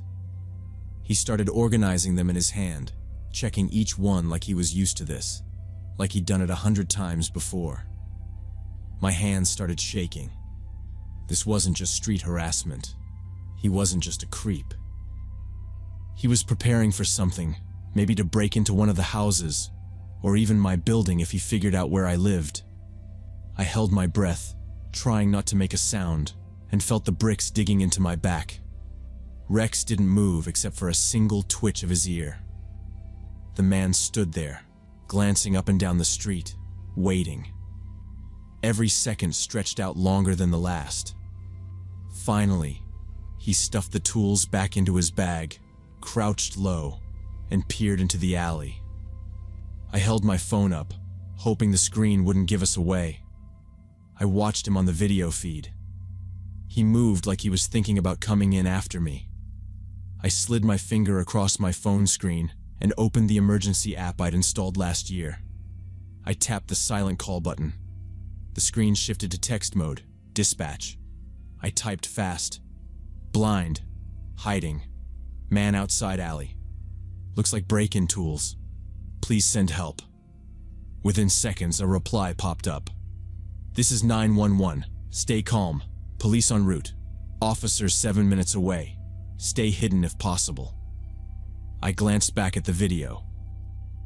The man was pacing at the alley entrance, checking the street, like he was weighing his options. His face was still blank, totally focused, and he kept looking back and forth from the alley to his phone. I could see him reading messages, typing something, then slipping the phone away. Rex stayed glued to my leg, trained not to make a sound or move unless I told him. The alley was so quiet I could hear my own heart beating. Somewhere, a siren sounded in the distance, but it faded quickly. I kept glancing at the countdown on my phone. 6 minutes. 5. The man leaned forward, finally stepping just into the shadows, but stopped again. He looked around, maybe realizing he was visible from the main street if a car drove by. I held my breath, barely daring to move.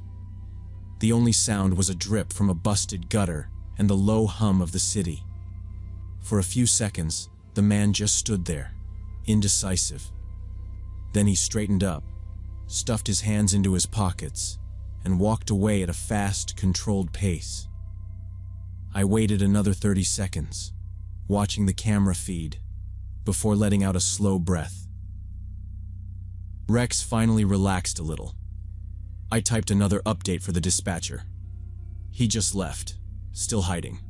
Please advise. They replied instantly. Stay put. Officers arriving in 2 minutes.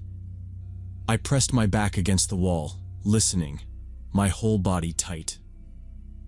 I counted the seconds as cars passed out on the main street. 1 or 2 people walked by, but nobody stopped at the alley entrance. When the patrol car finally rolled up, I could see the red and blue lights flickering against the alley bricks. The 2 officers stepped out, calling my name and announcing themselves. I waved my phone, careful to keep Rex calm as we stepped out. The air felt freezing. They asked me to describe what happened and checked the alley, shining their flashlights over every scrap of trash and broken glass, looking for anything the man might have dropped or left behind. I replayed everything, from the ride on the L to the moment he'd stood there with those tools. The officers listened closely, asked a few more questions about what he looked like, how he moved, what he was carrying. When they finished checking the area, one of the officers knelt down beside me. He told me quietly that there had been a string of similar reports in the last month. Women, mostly, being followed home from the train or the bus, sometimes in pairs, sometimes by one guy like this, always hanging back and watching. They'd learned people's schedules, followed them for a few days, and then tried to break in when the victims weren't home. The officers said it was smart not to go home, that I'd probably avoided something a lot worse. They advised me to change up my route and the time I left work, at least for a couple weeks, and if I ever saw the man again, to call 911 immediately. I got a ride home from the officers. I called my building's management and told them what happened. They promised to check the security cameras and send out a warning to all residents. That night, I sat in my living room with Rex at my feet and checked every window and door, then did it again. I kept thinking about how normal everything had seemed on the train, how easy it was for someone to blend in, and how quickly things could turn dangerous. The next day, I changed my schedule, took a different train, left at a different time. Every step home, I listened for footsteps behind me, watching shadows, trusting Rex, trusting my instincts.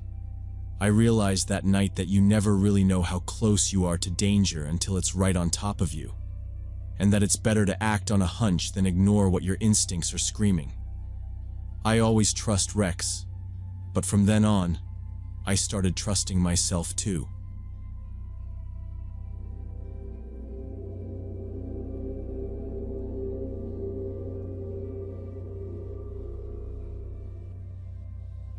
When I was 22, I worked as a manager's assistant in a business center in downtown Chicago. My job was boring but steady, mostly helping out the building manager, printing paperwork, answering calls, sometimes running errands for tenants on the upper floors. The days were long, but at least the office was clean and right by the river. That Thursday, I had to stay late because of the quarterly reports. Usually, I would leave by 6:30, but I got stuck fixing a spreadsheet that wouldn't balance, and my boss kept asking for new numbers. I didn't look up until it was already dark outside, the lights in the building flickering as the janitors started on the floors. My eyes felt heavy from staring at the computer all day. I finished my last email and shut everything down, just wanting to go home. I was the only one left on the whole floor by the time I packed up my things, turned off the lights, and locked the door behind me. Outside the lobby, the city was still alive. It was past 9 p.m., but the sidewalks in this part of downtown never really emptied, not even late. I crossed the street and stopped under the streetlights at the bus stop, still in my office clothes, my messenger bag slung over one shoulder. The sky was a dirty orange, buses hissing as they pulled up to the curb every few minutes. Office workers in shirts and slacks hurried by in small groups, some of them laughing, heading to the bars or the restaurants lining the block. A couple of people in suits checked their watches, waiting for taxis. The street was noisy, but there was a certain order to it. Everyone moving with purpose, talking on phones or looking straight ahead. I felt a little bit out of place sitting on the cold metal bench by myself, but I was just too tired to care. I pulled out my phone to check the bus schedule, wishing I'd left earlier. While I was scrolling through the transit app, I heard footsteps slow down in front of me. I barely glanced up as a middle-aged man in a wrinkled button-down shirt and old jeans came over and dropped onto the bench, close enough that his arm brushed mine. There was plenty of room, but he picked the spot right next to me. I glanced at him for a second. His hair was slicked back and thinning, his face unshaven, with sweat on his forehead even though it wasn't hot out.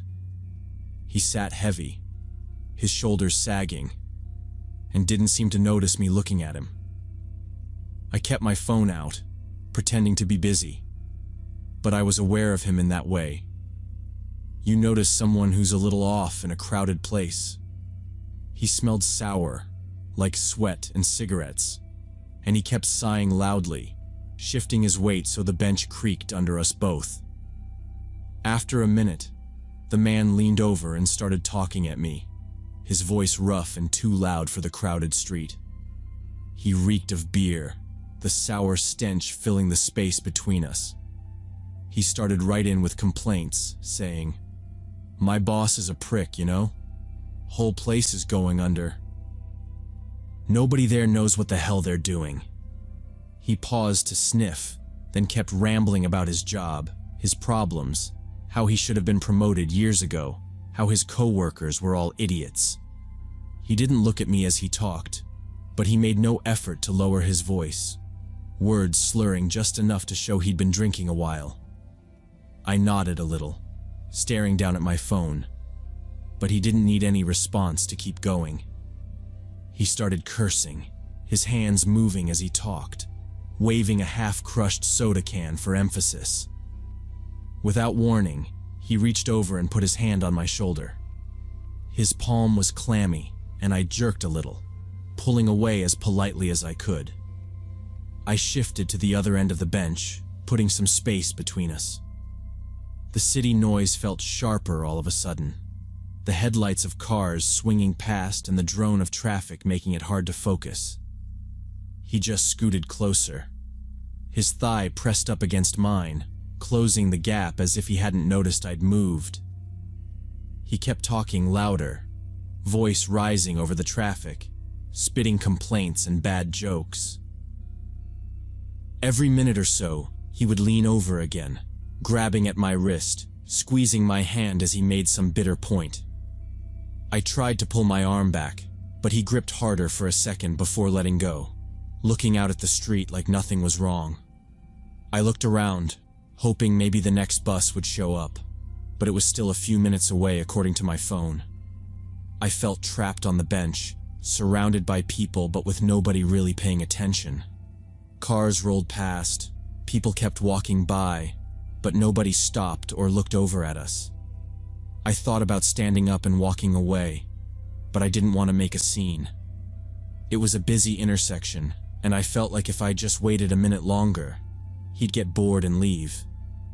But the man kept getting bolder, his voice slurring more, his hand reaching over more often, squeezing my arm, then letting go and laughing at something in his head. I sat frozen, my back pressed into the far edge of the bench, my eyes on the streetlights, trying to look like I was just waiting for my bus and not about to bolt. His behavior was getting worse by the second, and I was starting to get scared of what he might do next.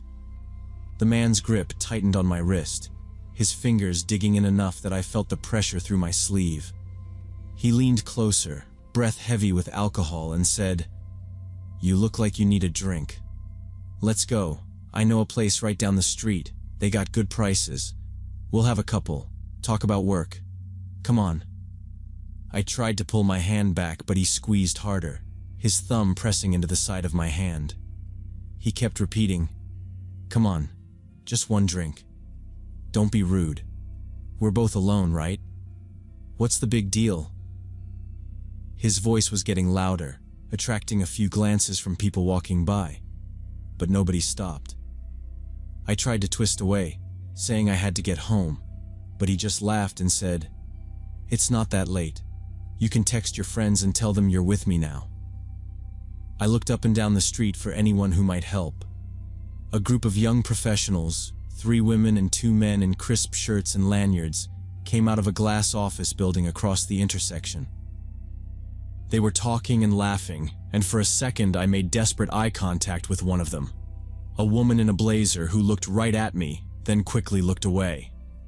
They kept walking, not even pausing. The man yanked on my arm again, standing up as if to pull me with him. "Come on, don't be like that," he muttered, his tone suddenly turning mean.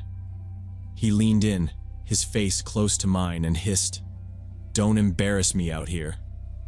He started shuffling sideways, trying to drag me off the bench. I was stiff, frozen, but I didn't want to fight back and escalate things with so many people around. Cars kept pulling up to the curb, headlights sweeping over us, but nobody paid attention. My heart was pounding, every second stretching out.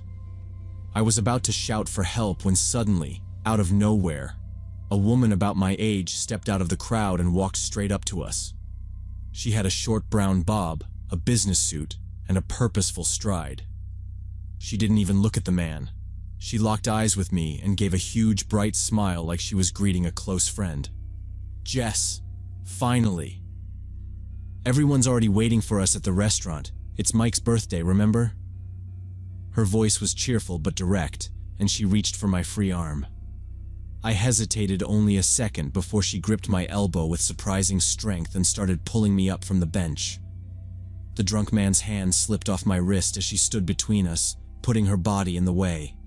He looked confused, eyes darting from her to me, mumbling, "Who's this? I'm talking to her. We're going to a bar." The woman ignored him completely, steering me away, repeating, "Come on, we're late. Mike's going to be so mad." She practically dragged me down the sidewalk, her arms still looped through mine.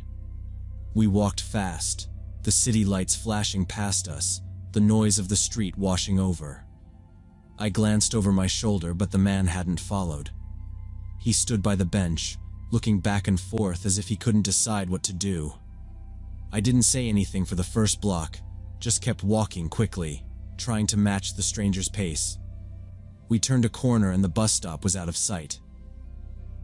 Once we were safely away, she slowed down and let go of my arm. We stopped near a taxi stand under a street lamp.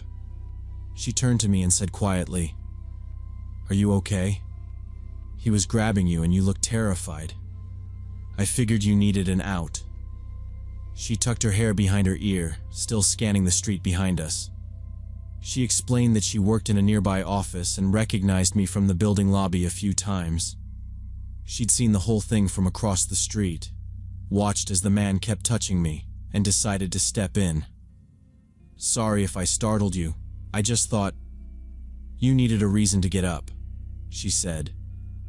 I nodded, still catching my breath, and thanked her. She smiled, a little awkward now that the danger had passed, and pulled a business card from her purse. She wrote her cell number on the back and handed it to me. "If you ever need help or someone to wait for the bus with, text me. Seriously, I'm here late sometimes too, and it's always better to have a buddy." I slipped the card into my bag, still a little shaky. She offered to walk me to my train or wait for my bus, but I said I'd take a taxi home that night. We became friends after that, texting the next day to check in. She was smart, funny, and always down to split a cab after work if either of us was stuck late. After that night, we sometimes coordinated our commutes and met at the bus stop on purpose, just in case. We talked a lot about how easily things could have gone differently, how in a crowd, you can still feel invisible, how one person deciding to act can make all the difference. That experience made me much more aware of my surroundings, but it also showed me how important it is for people to look out for each other, especially women. Even just pretending to know someone, stepping in for a stranger, can completely change the outcome of a dangerous situation. I never saw the drunk man again, but I never forgot how quickly things went from normal to threatening, and how lucky I was that someone decided not to walk past.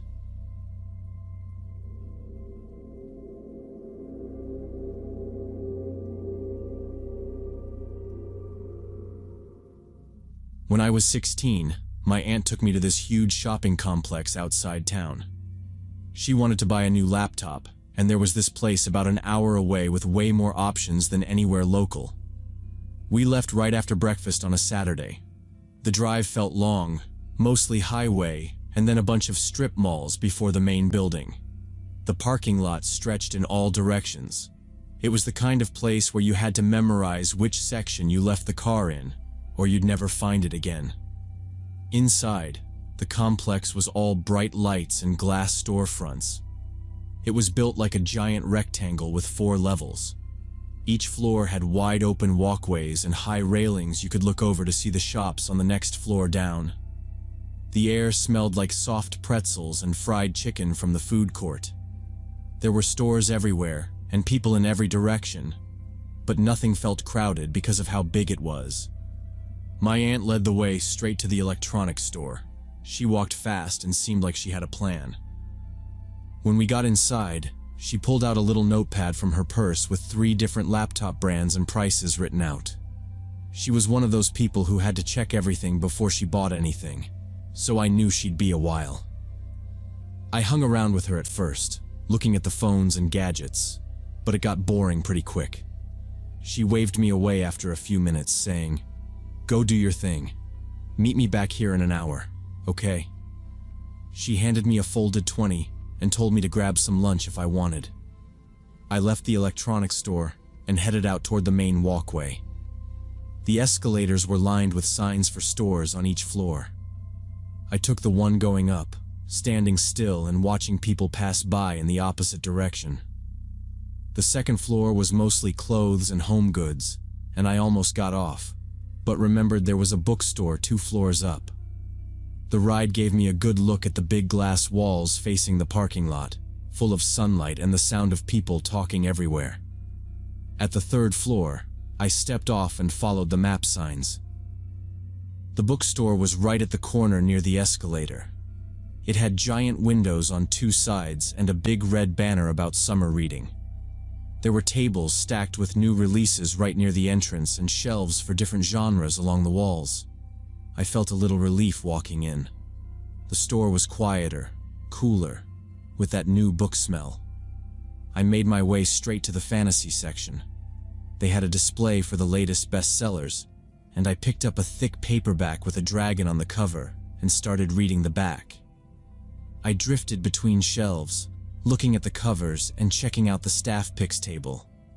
There were only a few other people browsing, mostly older women and a mom with 2 little kids who kept pulling random books off the lower shelves. Everything felt normal. I found a book I'd been wanting to read and flipped through the first few pages, losing track of time for a bit. Then I noticed movement in the next aisle over. A guy in a gray business suit was standing there. At first, I thought he was just another shopper, maybe waiting for someone. He looked maybe mid-40s, hair cut short, carrying a leather briefcase in one hand. He had a clean-shaven face, and he stood very still, almost stiff, like he was on break from an office somewhere. He was turned toward the books, but after a second I realized he was watching me. Not the way most people glance around. His eyes were fixed on me, following as I moved along the shelf. I tried to ignore it, picking up another book and pretending to read the back.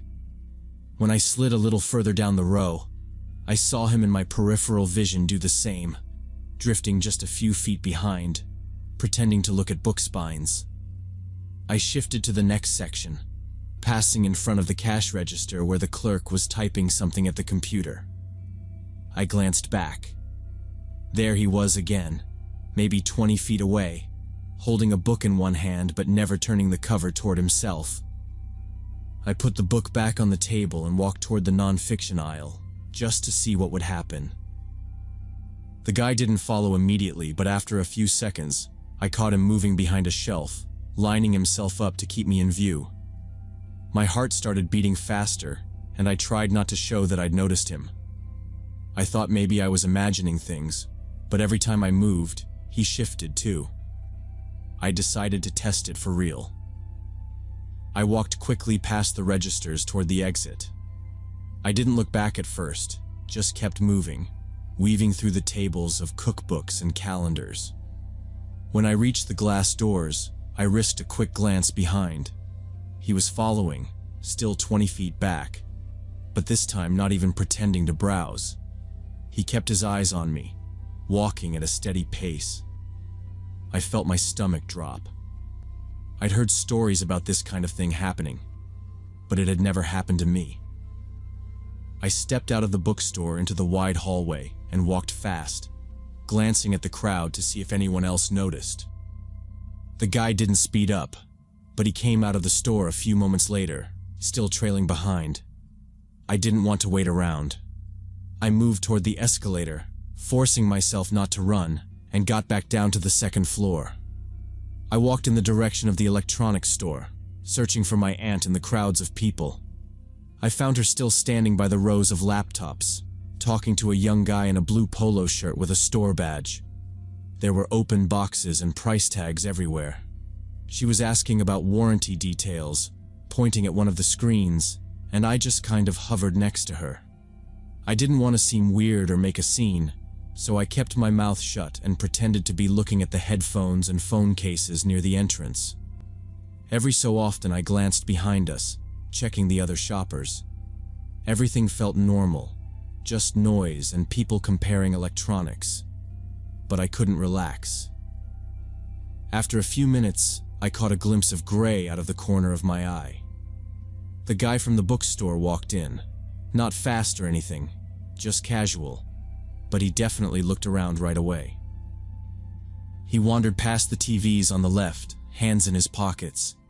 He picked up a remote control from a shelf and set it back down, eyes flicking toward us and away again. I looked down, staring at my shoes and pretending to tie one. My aunt asked if I wanted to get something from the food court before we left, and I shook my head. She took another 10 minutes to finish up, finally swiping her card and signing the receipt. The sales guy boxed up the laptop and handed her the bag. We headed toward the sliding doors. I stayed right beside her, gripping my phone tight. I looked back one more time and saw the man still pretending to browse, but now much closer to the entrance. Outside, the sun was blinding. The parking lot felt even bigger than before. I scanned the rows for our car. As we walked, I looked everywhere for the gray suit. I spotted him in the distance, across 3 rows of cars, unlocking a silver sedan with a key fob. He glanced at us before opening his door, watching for a second before getting in. I was shaking as we reached our car. I waited until both doors were locked before I let out a shaky breath and told my aunt about the man. I kept it short, just the facts: bookstore, electronics, following us, the car. She listened without interrupting, then started the engine and pulled out of the space. She didn't say much as we left the lot, but instead of heading straight for the highway, she drove across to the gas station right at the edge of the mall property. She parked right in front of the glass doors of the convenience store, under the lights, next to 3 other cars and a row of people getting gas. "Stay in the car," she said at first, but then changed her mind and told me to come with her. I could see the silver sedan turning out of the mall exit, then slowing down as it passed the gas station. The man looked straight at us through his windshield, just a quick glance, but it made my skin crawl. My aunt took out her phone and started texting as we walked inside. The place was bright, cold air blasting, music playing overhead. There were 3 people in line, a cashier in a green vest, and a security guard leaning by the coffee machines. My aunt didn't hesitate. She walked up to the guard and told him, quiet but serious, "Excuse me, We're being followed by a man from the mall parking lot. He's in a silver sedan outside. The guard listened, glanced through the window and asked, "Is he still here?" My aunt pointed to the far end of the lot. The sedan was parked by the dumpsters, engine still running. The guard picked up his radio and called the police. He asked us to stay inside until they arrived. We stood by the windows, pretending to browse snacks. The silver sedan sat there. Driver's side window rolled down just enough to see the outline of the man inside. He didn't get out, didn't do anything, just watched. I tried not to look at him. My aunt kept one hand on my shoulder, the other gripping her phone. After maybe 3 minutes, a police cruiser pulled into the gas station with lights off. The sedan immediately started moving, pulling out of the lot and turning left at the light. The patrol car followed for a few seconds, then turned on its lights and sped off after him. The guard told us to wait a little longer, just in case. A second police car arrived a couple minutes later.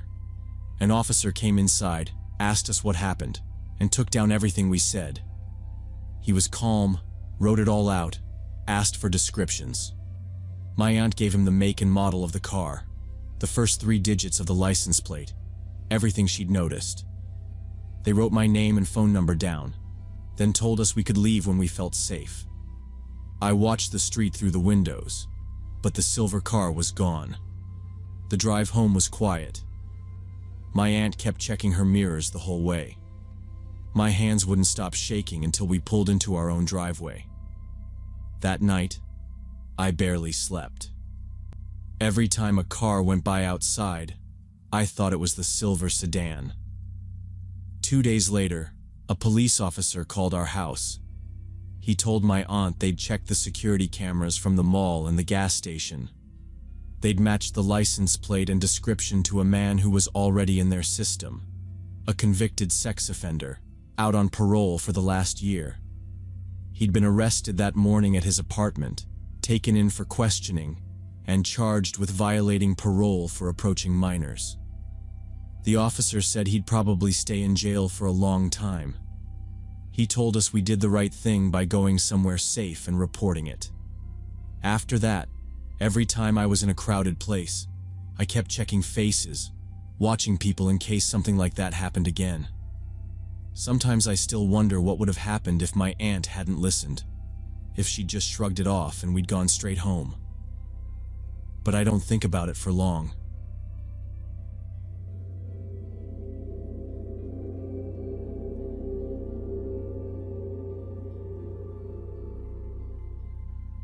My shift as a student advisor at Arizona State felt like any other night at first. I was a junior, so the job was just a way to cover rent and groceries, mostly walking the dorms and checking doors with my partner Jessica.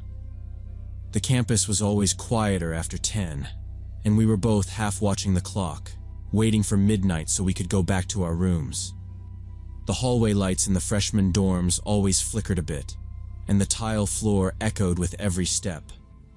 I remember Jessica was yawning a lot, leaning on the front desk, scrolling on her phone, not really talking much. We were talking about what we were going to eat after shift, maybe microwave burritos from the gas station, maybe nothing at all. It was around 11:30 when the work phone on the desk rang. Not my cell, not the building phone, but the battered black work phone with a sticky emergency use only label on it. It never rang unless something was wrong. Jessica and I both stared at it for a second before she answered. I could hear the voice even though I wasn't holding the phone. A woman, or maybe a girl, crying hard, trying to talk, saying, "Help, please, help me," in between gasps. The words came out all tangled and desperate. I could hear something slamming in the background, maybe a door or a hand on a table. Then it went dead. I saw Jessica looking at the screen. The call lasted maybe 10 seconds, probably less. She showed me the screen. It said campus security. I asked her if she was sure, and she just nodded. The number was saved as Campus Security Dispatch, which was strange because they always radioed us, not called, and never on this line. Jessica tried to call back right away, but it just rang and rang. She hung up after a few rings and looked at me. I asked if she thought someone was pranking us, but she shook her head. The crying didn't sound fake, and the panic in the voice didn't feel like someone making a joke. We sat in silence for a minute. I looked through the glass window at the empty lobby. The vending machines hummed, and the big wall clock ticked, slow and too loud. I said maybe we should call the real campus security number. Jessica already had her phone out, scrolling for the dispatch number in her contacts. She called, put it on speaker, and waited for the night dispatcher to pick up. He sounded tired. She explained that we'd just gotten a call from campus security, but it wasn't on the radio, it was on the work phone, and the person on the other end was crying, saying they needed help. She read out the number. There was a pause on the other end. The dispatcher said, "We haven't had any emergency calls tonight." He sounded confused too, almost annoyed, like we were wasting his time. Jessica said, "The call came from your line though. It said campus security." The dispatcher said, "We haven't used that number in 6 months. That line belongs to the admin building. It's under renovation. Nobody should be there, and nobody uses that number anymore." Jessica looked at me. She asked if maybe there was someone in the admin building, but the dispatcher said, "Nobody's scheduled. Nobody should be inside. The building is locked, and there's no security post there at night." I tried to remember if anyone ever went over there after hours, but I couldn't think of a reason. The dispatcher's voice dropped a little. He said, "You two got a call like this before, right?" I remembered, suddenly, yeah, we had. It was 3 months ago, almost the same time, same shift, same voice, crying for help, cut off after a few seconds. Back then we'd reported it. Our supervisor had shrugged it off, said it was probably a glitch, maybe someone hacking the phones. Nothing had come of it. But now it was the same number, the same voice, and still nobody had any answers. Jessica and I didn't say anything for a while. The desk phone sat between us, screen still glowing, as the dispatcher told us, "If you hear anything else, call us right away. Don't go near the admin building. We'll send someone out to check." She hung up. We listened to the silence, both of us glancing at the front doors, waiting for something else to happen. Jessica stood by the door, holding her arms, not wanting to go in, but I said we needed to check. If something was actually wrong, and we ignored it, we'd never be able to live with it. I took out my phone and called campus security again, told them we were about to enter the admin building because the front door was open, and we had a work flashlight.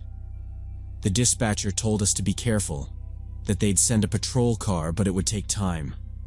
I hung up, and we both stepped into the lobby. The place smelled musty, the air heavy, like it hadn't been opened for months. Our footsteps echoed off the tile. All the old furniture was covered in sheets, thick with dust. The only sound was the hum of the flashlight when Jessica clicked it on and swept the beam across the floor. We walked straight to the front desk, half expecting someone to jump out, but it was just empty. I could see footprints in the dust on the tile, leading down the main hallway.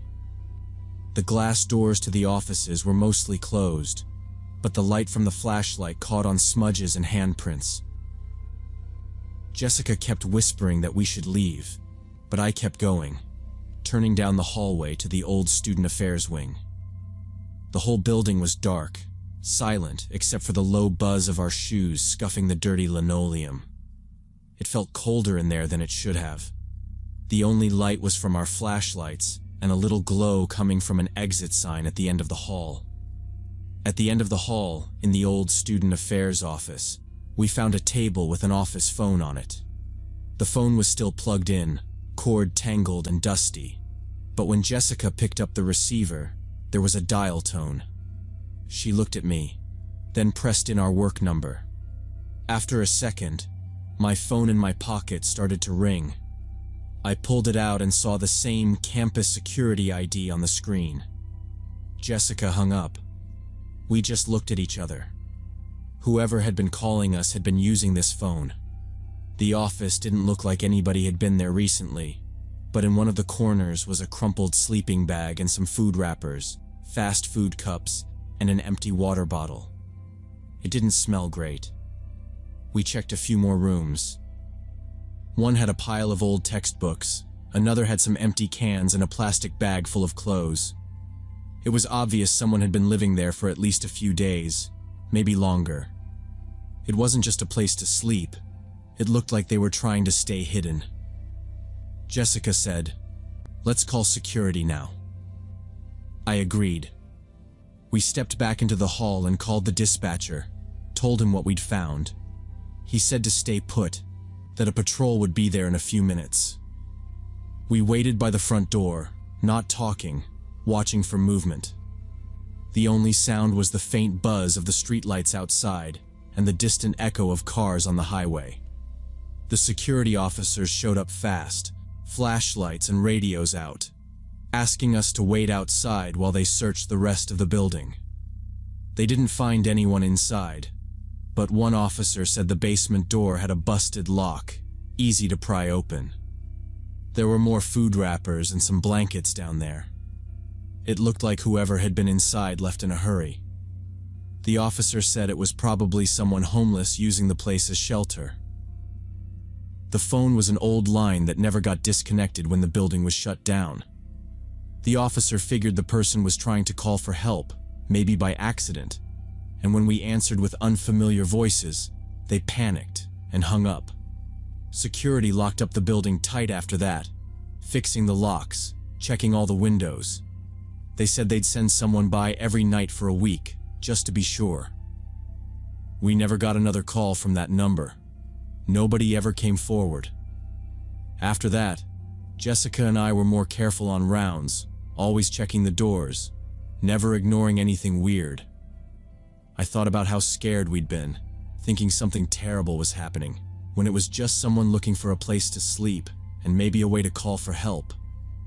I realized that not every scary situation has a monster in it. Sometimes it's just a person trying to get by, and the unknown is what makes it feel dangerous. After that, every time I walked past that building, I looked at the locked doors and remembered how close we'd been to making up a ghost story out of nothing. We finished the semester, did our shifts, and never talked much about it again, but I still checked the phone lines, just in case.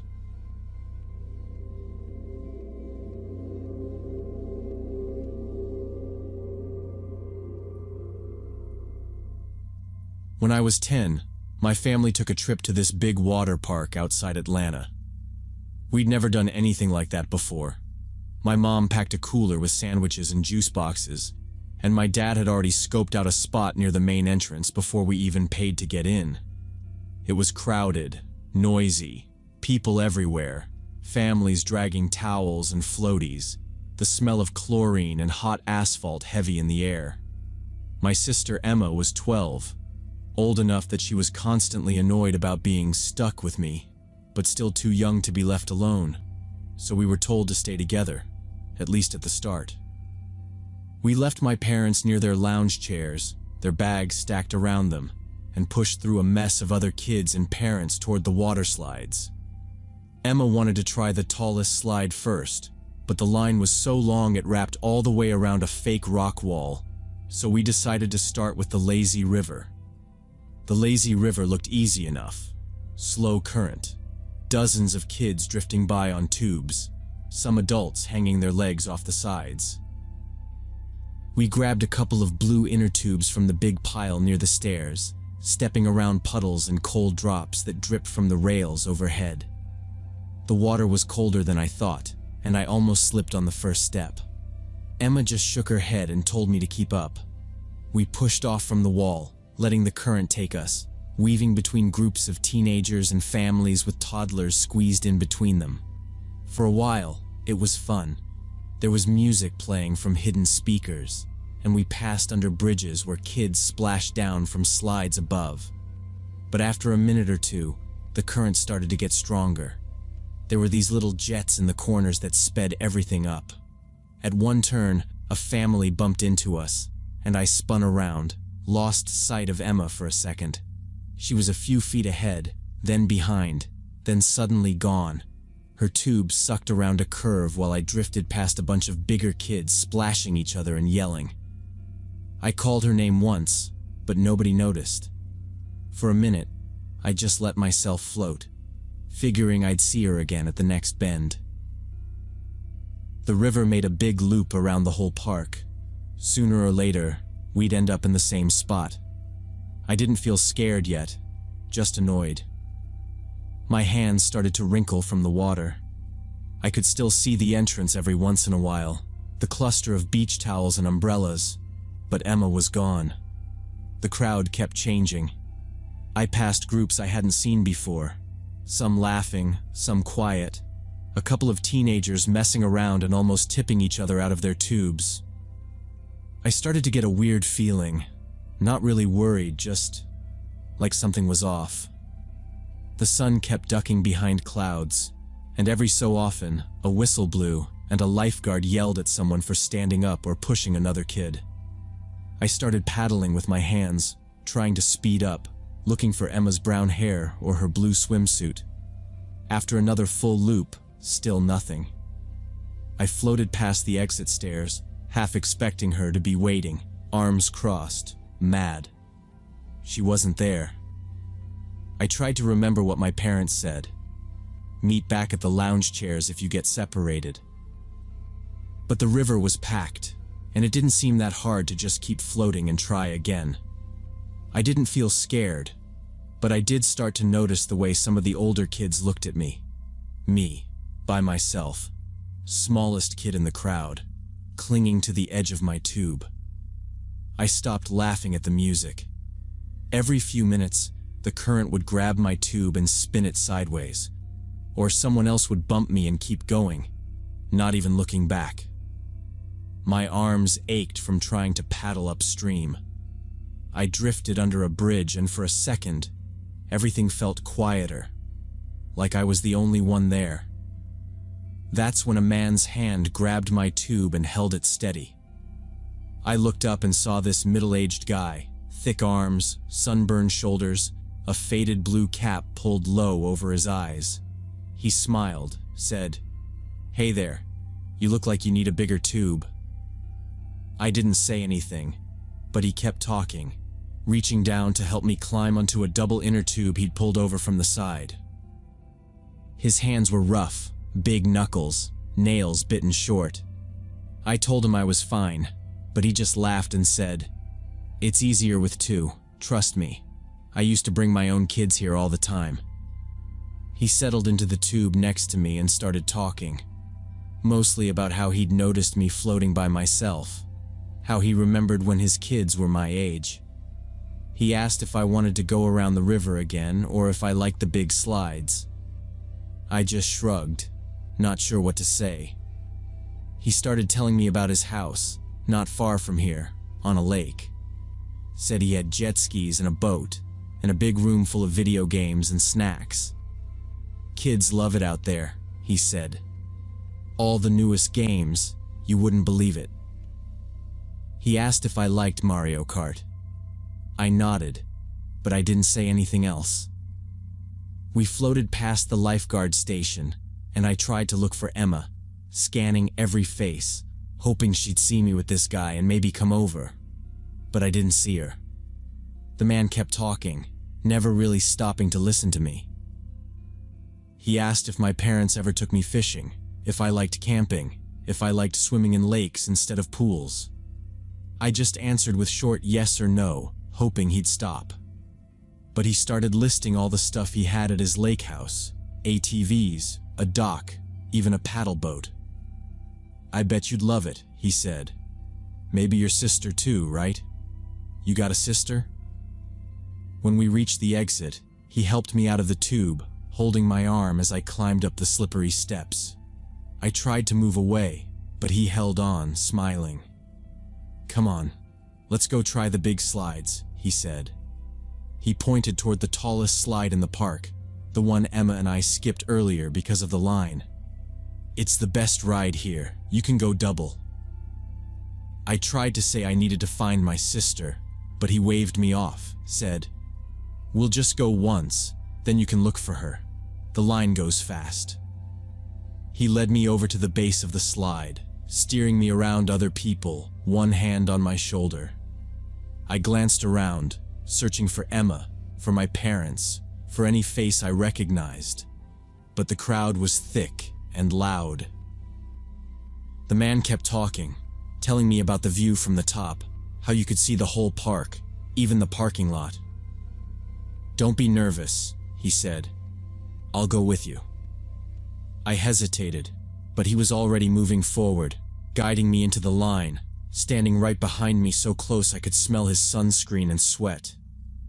He asked where my family was sitting. I mumbled something about the entrance, and he nodded like he already knew. We inched forward with the crowd, people laughing and shouting behind us, the line pressing in tighter.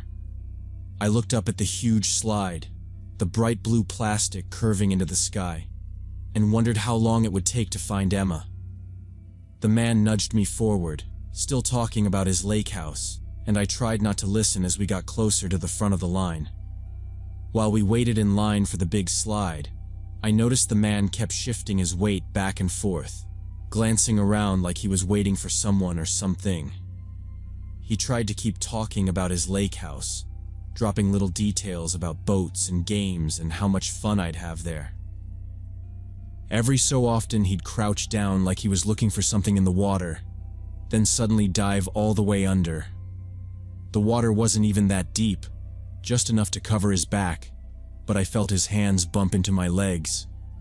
The first time I jumped, thinking maybe it was an accident, but it kept happening. I tried to move forward in the line, standing closer to the family ahead, but he kept reappearing beside me, always grinning, acting like nothing was weird. He'd laugh, say, "Just playing around. Don't be so serious, kid."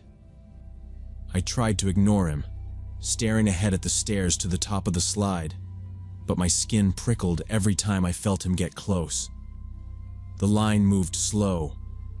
People kept pushing past, some parents carrying little kids who were crying or begging to go back to the lazy river. I kept looking around for Emma, for anyone I knew, but all the faces started to blur together. The man tried to nudge me back in line when I shifted to the side, telling me it'd be our turn soon and we didn't want to lose our spot. I wanted to tell him I didn't want to go on the slide anymore, but the words got stuck in my throat. Then, out of nowhere, a couple stepped in behind us. The woman had sunglasses on, her hair tied up in a bun, and the man was holding a half-empty soda cup. They both looked at me and then at the guy next to me. "Hey, is everything okay?" the woman asked, glancing down at me and then back at the man. I opened my mouth, but nothing came out. She crouched down a little so she was eye level with me. "Are you here with your family?" she said quietly. I shook my head. "I don't know him," I finally said, my voice small but clear enough to hear over the noise.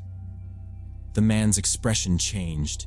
He started to say something, but the couple stepped closer, blocking him from me. "Who are you here with?" the woman asked the man, her voice sharp now.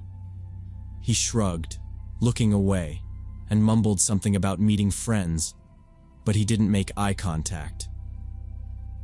The man with the soda stepped in front of me, putting his arm between us. The couple kept talking to the man, pressing him for details. Other people in the line were starting to stare. I just wanted to leave. I tried to step out of the line, thinking I could get away while everyone was distracted. Before I made it to the edge, the man reached out and grabbed my arm. His grip was tight, and he bent down, whispering, "We should stick together. It's safer." His hand was sweaty, fingers pressing into my skin. I pulled back, but he held on, insisting he was just helping, that kids shouldn't wander off alone in big places like this. My heart was beating so fast I felt like I might throw up. The couple behind us started raising their voices. "Let go of him," the woman yelled. "We're calling security if you don't let go right now." The man hesitated, his hands still wrapped around my arm, but as people started to turn and look, he finally let go. I stumbled away, half walking, half running toward the exit of the slide area. The man followed a few steps behind, weaving through the crowd. I looked over my shoulder and saw him, his face different now, tight, jaw set, eyes searching for something.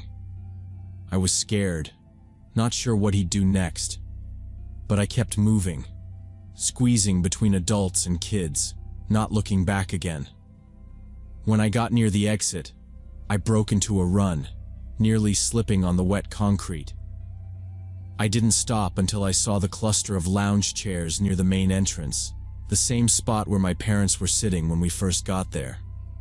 I pushed through the crowd, dodging coolers and bags, until I saw my mom reading a magazine and my dad half asleep in his chair.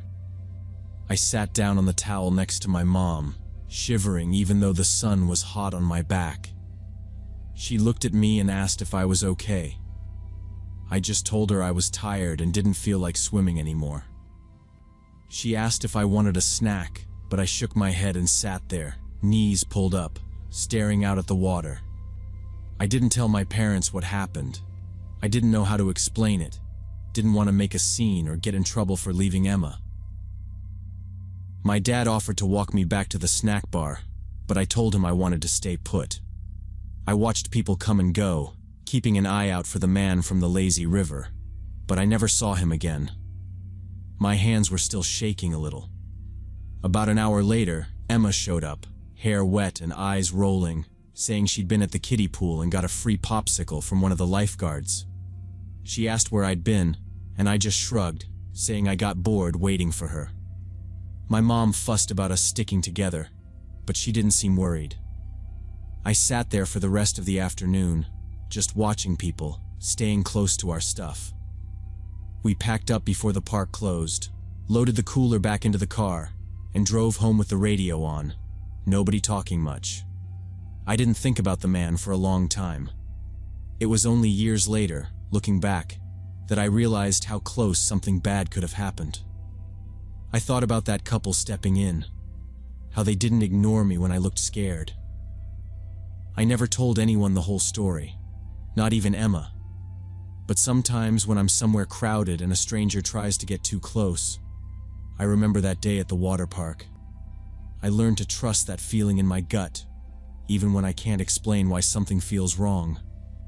I was lucky someone else noticed too.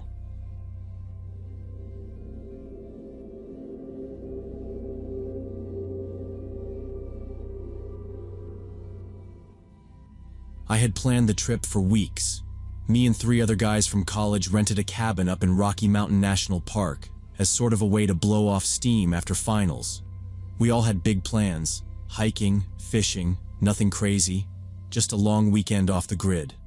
But my last exam ended up being pushed back because of a snowstorm, so I had to stay in town an extra day while everyone else drove up without me. By the time I was finished, it was already late afternoon, and the sun was dropping fast. I checked the group chat and let them know I'd be rolling in the next morning, but I still wanted to get as close as I could that night. If I started early the next day, I'd only lose a few hours with everyone. I packed up my gear in the back of my old Subaru, filled the tank, and started the drive up into the mountains as it got dark. The highway was mostly empty. The last bit of sunset disappeared behind the peaks, and the temperature dropped every mile. I kept the radio on low and sipped coffee, mostly just thinking about how quiet it was compared to the city. About an hour from the park entrance, my phone lost service, so I just relied on the GPS I'd preloaded, double-checking the map taped to my dash at every turnoff. After passing the last little gas station, there was nothing but trees, the sound of the engine, and the black shapes of the mountains against the sky. The roads were clear but narrow, and when I finally reached the national park boundary, the only lights were my own. The last 5 miles to the cabin were the problem. The road turned to gravel, and then to what barely counted as a trail, just 2 tire tracks winding up the side of a ridge. It twisted through pine and aspen groves, following a creek, with drop-offs right beside the path, and only a few feet between the car and the trees. I drove slow, wincing every time a rock scraped the bottom of the car. After about a mile, I stopped, leaned out, and checked the road ahead with my flashlight. The darkness swallowed up the beam. If I kept going, I'd risk sliding into a ditch or missing a turn and rolling off the side completely. The only good sense I had told me to pull over and camp for the night instead of trying to make it to the cabin in pitch black. I turned off onto a little clearing a bit up from the stream. The spot was open enough to back the car in and turn around, just a patch of grass and some sand with the creek a little ways off behind a row of willows. I grabbed my tent, a small 2-person one, and set it up close to the car so I could lock my extra stuff inside. The air was cold but dry, with the smell of wood smoke from old campfires and something like fresh earth by the water. I unpacked a cheap folding chair, lit a small camp stove, and made some noodles and tea. The woods were quiet. I could hear the creek rushing below, some distant bird calls, nothing out of the ordinary. The headlights caught the edges of the tent and the side of the car before I killed them. I left a lantern hanging from a tree branch so I'd have a little circle of light while I ate. By the time I finished, it was almost full dark. I cleaned up, washed my bowl in the stream, and made sure there was nothing out that would attract animals. The sky was clear, stars bright, and the cold made my breath steam when I turned my head. I felt relaxed, honestly, maybe even better than if I'd made it to the cabin.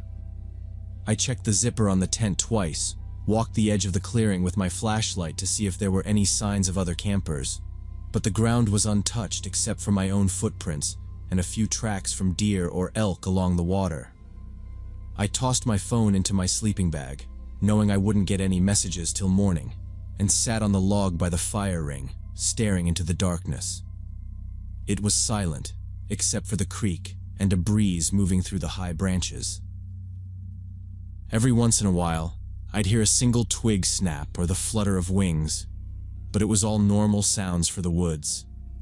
I found myself watching the darkness between the trees more than I wanted to admit, just out of habit. I had camped alone before plenty of times, but the forest felt different at night, like there was more weight to the silence.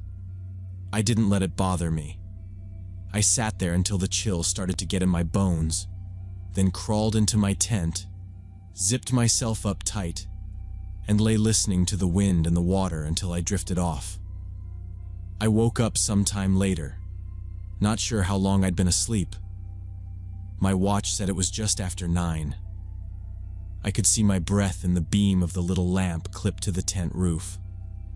For a minute, everything was quiet except for the steady sound of the creek. Then, while I was sitting up to grab a drink of water, I heard a crack from the trees to my left. It wasn't loud, just one sharp snap. I paused, listened. I figured maybe a branch had fallen, or maybe a deer was moving through the brush. I held my breath, counting to 10, but there was nothing. Then, just as I was about to lie back down, there was another crack, this time behind me and to the right. Closer. I unzipped the tent and shined my flashlight out in an arc, sweeping over the clearing, the car, and the start of the tree line. The light caught nothing but the same trunks and undergrowth. I listened, straining, but whatever it was, it had stopped moving. I stood up, walked a slow circle around my camp, checking the ground and the trees for any sign of movement, but there was nothing except the soft crunch of my boots in the dirt.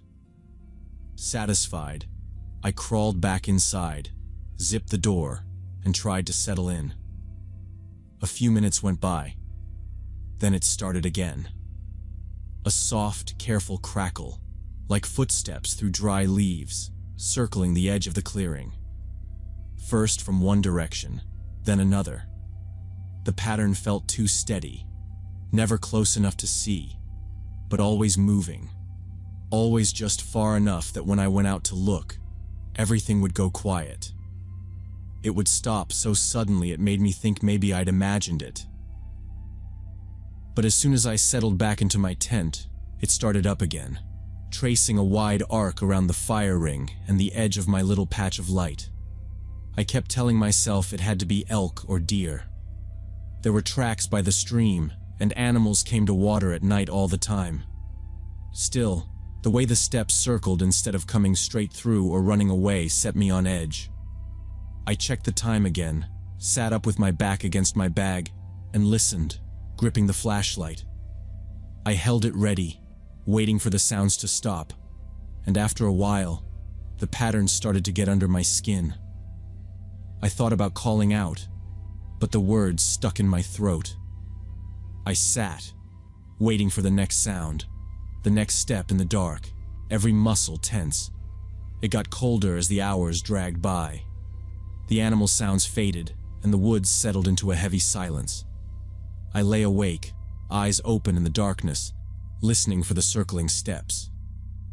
At some point, just past midnight, the sound changed. I heard something soft, a foot scuffing against dirt, and then voices, low and urgent, drifting in from the direction of the creek. It wasn't loud, but I could make out the tone. 2 men.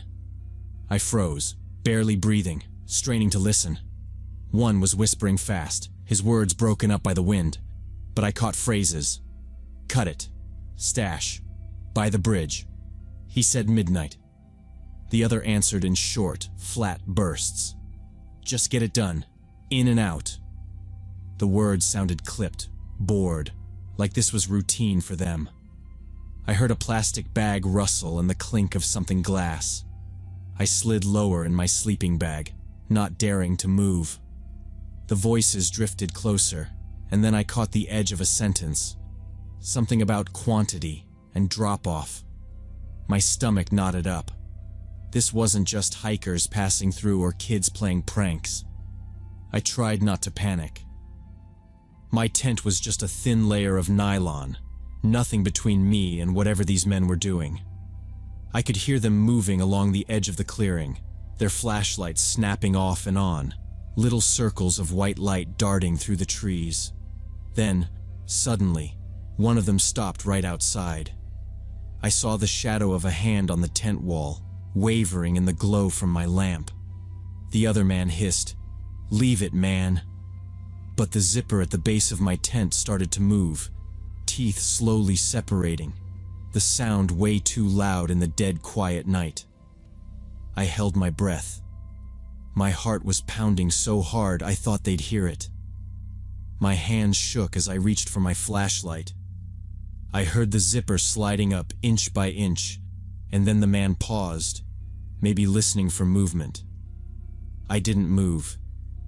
He waited, his shadow looming over me, and then I caught the glint of a blade, just a flash as he adjusted his grip. The second man was further off, just a dark shape near the tree line, glancing back and forth as if checking the area. The first man leaned in, and I saw the tip of the knife poke through the gap in the zipper, catching the beam from my lamp. I realized that if I didn't do something now, there'd be no second chance. I clenched the flashlight tight in my fist and shoved myself up, kicking hard at the tent door. It collapsed forward, tangling the man's arm and knocking him off balance. I burst out of the tent, shining my flashlight straight at their faces, yelling as loud as I could. "Hey! I'm calling the park rangers right now. They're already on their way." I tried to make my voice as steady as possible. "I have a radio. Backup's coming. You better run." For a second, they both froze, the beams from my flashlight blinding them. I saw the first guy's face, pale, stubbled, angry. The other cursed and turned, bolting into the trees. The man with the knife glared at me, then spat at the ground, his face twisted in frustration. "Screw this," he muttered. Then he was gone too, crashing through the underbrush. I stood in the middle of the clearing, shaking, listening to the sounds of them running, branches snapping, heavy footfalls fading into the distance. I waited, flashlight aimed where they'd gone, until the woods fell quiet again. My heart didn't slow down for a long time.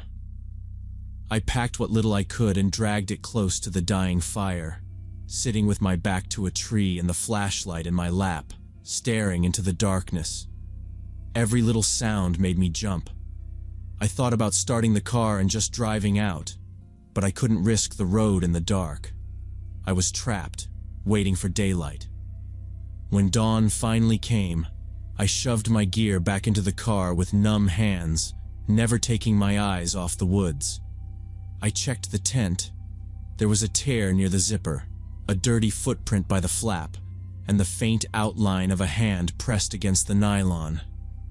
I left the clearing without looking back, drove to the main trailhead, and locked the car, forcing myself to calm down before starting the hike to the cabin. The sun was up by then, making everything look harmless, but every time a branch snapped or a bird called, I flinched, half expecting those men to step out from behind a tree. The hike to the cabin felt endless. The trail twisted through stands of pine and open patches of rock, and I kept glancing over my shoulder. Finally, I saw the cabin up ahead.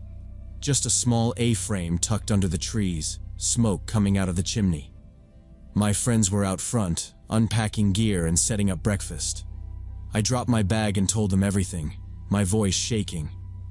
They listened, faces tight, not saying much until I finished. Then one of them, Ben, nodded and said, "We heard stuff like this happens. Dealers use these back areas to do their drops. Cops have been trying to shut it down for years. The park's too big. They can't cover it all." Another friend, Marcus, frowned. "You're lucky. If they'd thought you really had a radio, or if they'd called your bluff." He shook his head, not finishing the sentence. We all just stood there for a minute, looking at the ground, the mood ruined. I asked if they'd seen anything weird during the night, but they shook their heads. The woods were quiet up here, they said, but that didn't mean much. Later that morning, we made our way to the ranger station and reported what happened. The ranger on duty listened carefully, jotting notes and nodding along. "We get calls like this more than you'd think," he said. "We'll increase patrols, but honestly, there's not a lot we can do. Best you stay with groups, especially at night." He gave me a card, said to call if I saw anything else, and wished us luck. The rest of the trip was tense. Every night we double-checked the locks and took turns staying up late. I kept my flashlight and knife within arm's reach. When we finally packed up to leave, I glanced once more at the tree line before driving out, just to make sure no one was there. I never went camping alone in unfamiliar territory again after that. Even now, whenever I hear a branch snap in the dark, I remember that night and how close things came to going bad.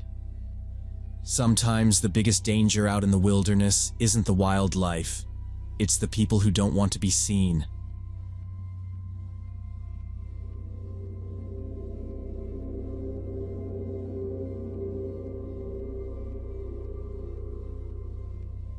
When I was 21, I had just finished college, and I was living in a tiny studio outside Detroit, barely scraping by on whatever freelance work I could find.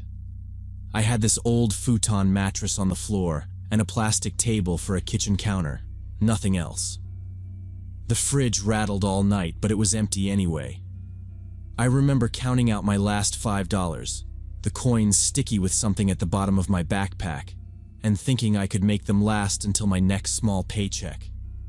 But by the third day, I was so hungry I couldn't sleep. I'd eaten the last packet of noodles at lunch. That night I kept rolling over, listening to the radiator pipes ticking, staring up at the ceiling in the dark. It was 1 a.m. when I finally gave up. My stomach hurt, and my mouth felt dry. I pulled on jeans over my sweatpants, stuffed the crumpled $5 bill in my pocket, and checked my jacket for gloves. No gloves, but I didn't care. The cold hit my face as soon as I opened the apartment door, sharp, but not the kind that freezes your breath. I remember stopping to check the lock 3 times before walking down the short hall, out to the street.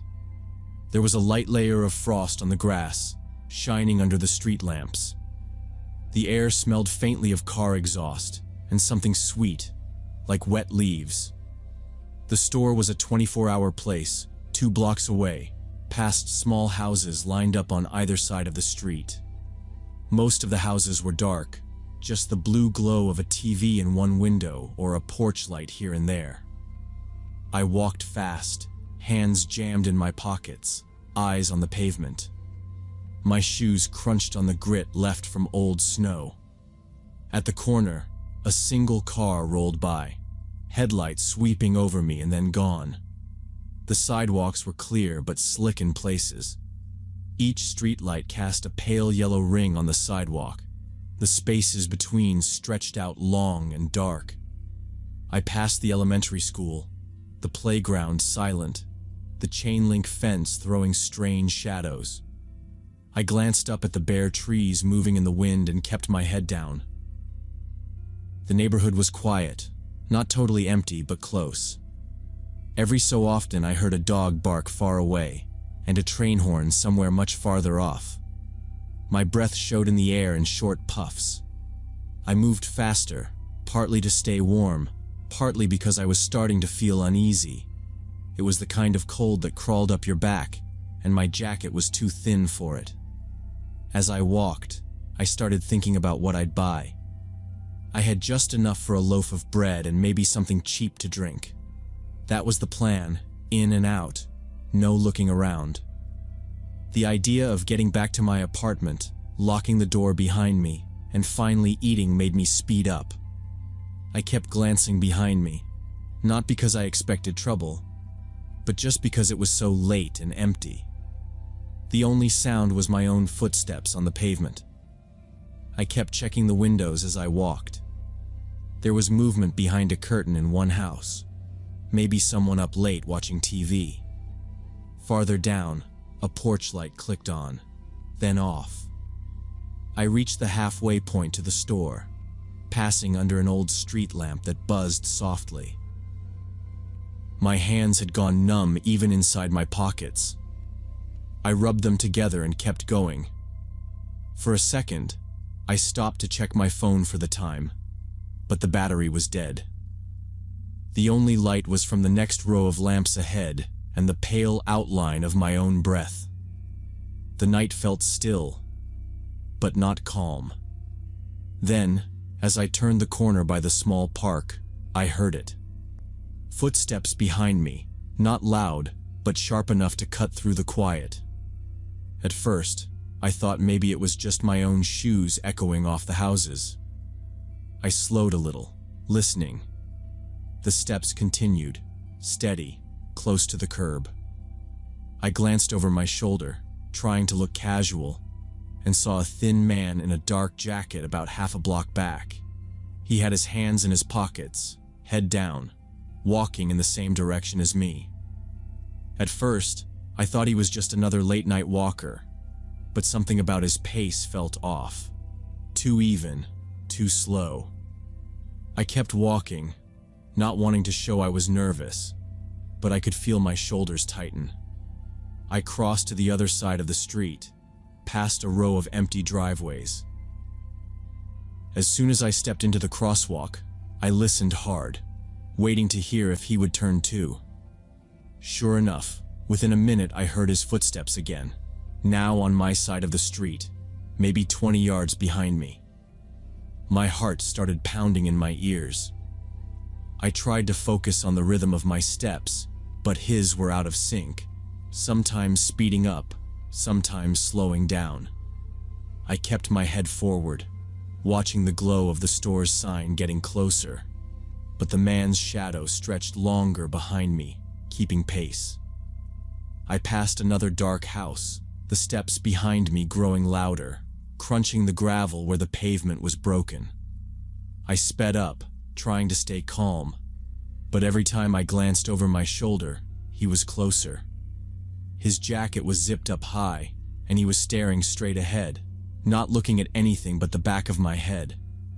My feet started to ache from walking so fast, but I didn't slow down. I was only a few blocks from the store now. I could hear the man's footsteps picking up speed, matching mine step for step. The sidewalk seemed to get narrower, the houses pressed in closer, fences and shrubs crowding the path. There were no more windows lit up, nothing to break up the darkness except for the blue neon glow from the store sign up ahead. I looked back again and saw him only a few paces behind me now, face blank, eyes fixed on me. The night felt even colder suddenly, and the sound of his footsteps grew louder, matching every move I made. The man behind me started calling out, his voice slurred and rough, like he'd been drinking. "Hey man, you hungry? You need some help? I got money," he shouted, his words sliding into each other, strange and off-key. I didn't slow down or look back. His offer didn't fit the situation at all. Nobody walks around at 1 a.m. offering strangers cash. The way he said it made the hairs on my neck go up. I pushed my hands deeper in my pockets, shoulders hunched, and kept my head down. He called out again, louder, rambling about knowing the area, saying his apartment was close, that I should come by. His speech made no sense, words running together, and it sounded more like a demand than an offer. I walked faster, my shoes almost sliding on the sidewalk. I didn't answer. I could hear his steps quicken behind me, the rhythm off and uneven. His breathing sounded heavy now, harsh and fast. My heart thudded in my chest as I picked up my pace. The street was dead silent except for the slap of his shoes and his strange, broken sentences. "Wait. I got food, man. You look hungry."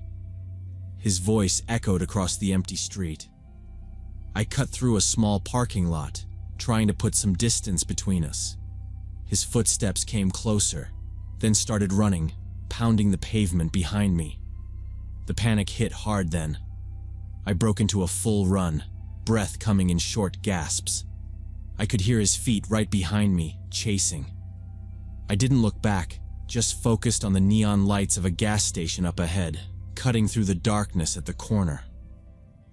My lungs were burning and my side cramped as I sprinted across the last stretch of sidewalk and up to the gas station doors. I yanked the handle and stumbled inside, chest heaving, sweat freezing on my skin. I looked back over my shoulder. The clerk behind the counter, an older woman with short gray hair, immediately stood up, eyes wide. She didn't ask what I needed to buy. Instead, she asked if I was all right, voice calm but sharp, taking in my wild look and the way I kept glancing at the door. "There's a man following me," I said, voice cracking. "He was trying to stop me out there." I pointed through the glass. The clerk reached for the phone, already dialing. "You stay right here, honey. I'll call the police," she said, not taking her eyes off me or the entrance. I pressed my back against the cold drink fridge, hands shaking, as I watched the man stop at the glass doors. He just stood there, maybe 6 feet away, staring in.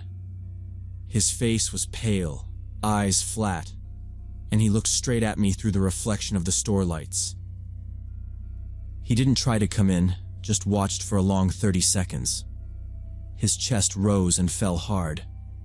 I saw his hands flexing at his sides, his whole body tense like he was deciding something. The clerk moved quietly to the door and locked it, then returned to the counter. We both watched as he finally turned, hands in his pockets, and walked off into the shadows down the street. She waited a moment, then came around the counter and handed me a wrapped sandwich and a bottle of water. "You look like you need this more than I do. It's on the house," she said. I took them, too shaken to argue. The sandwich was cold, but tasted like the best thing I'd ever eaten. She kept checking the doors, glancing at the security cameras. "We keep the doors locked after midnight for a reason," she said quietly. "You're not the first to run in here scared." I asked if she'd seen the man before. She nodded, lips pressed tight, and said there had been a few strange people hanging around lately, sometimes just watching, sometimes trying the doors.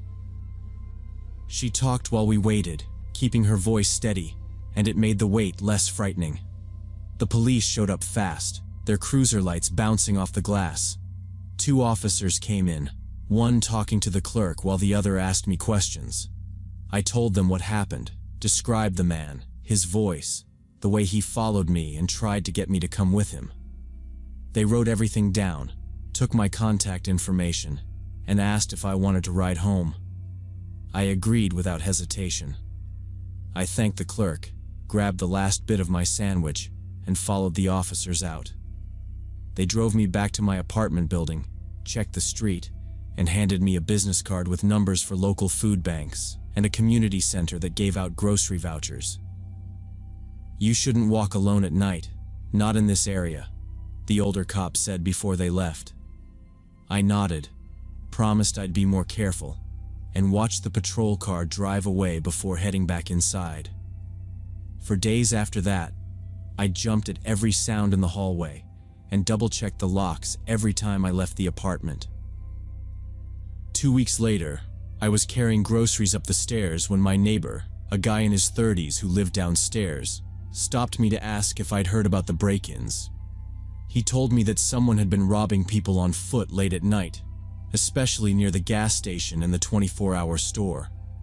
He said the cops caught a man the week before, right after he tried to mug another person at knife point only a few blocks from where I'd been. The description matched. The same jacket, same build, even the same slurred way of talking. I never found out what would have happened if I'd let him get closer or listened to his story about money. Nobody ever told me if he had a weapon that night. I was lucky. I started going to the grocery store during the day, no matter how late my work ran or how empty my fridge got. Sometimes I ordered delivery and paid the extra fee, just to avoid being out after dark. The memory of that man's voice calling to me and the way he stood staring through the glass has never really gone away. Even when money is tight, I don't risk walking alone late anymore. The cost isn't worth it.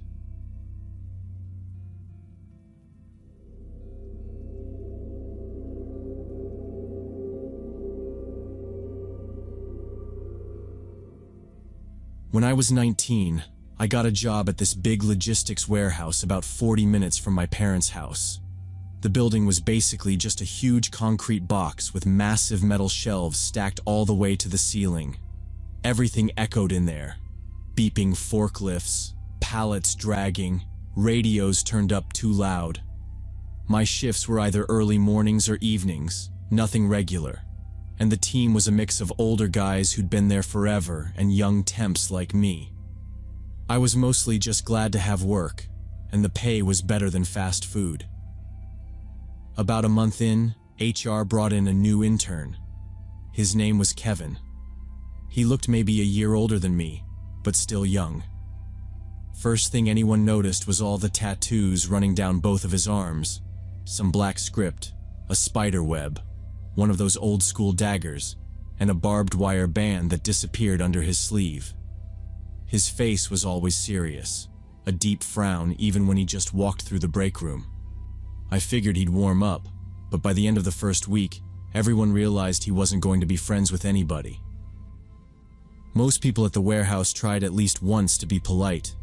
Even the grumpiest guys would say, "Hey man," when Kevin walked by. He didn't answer.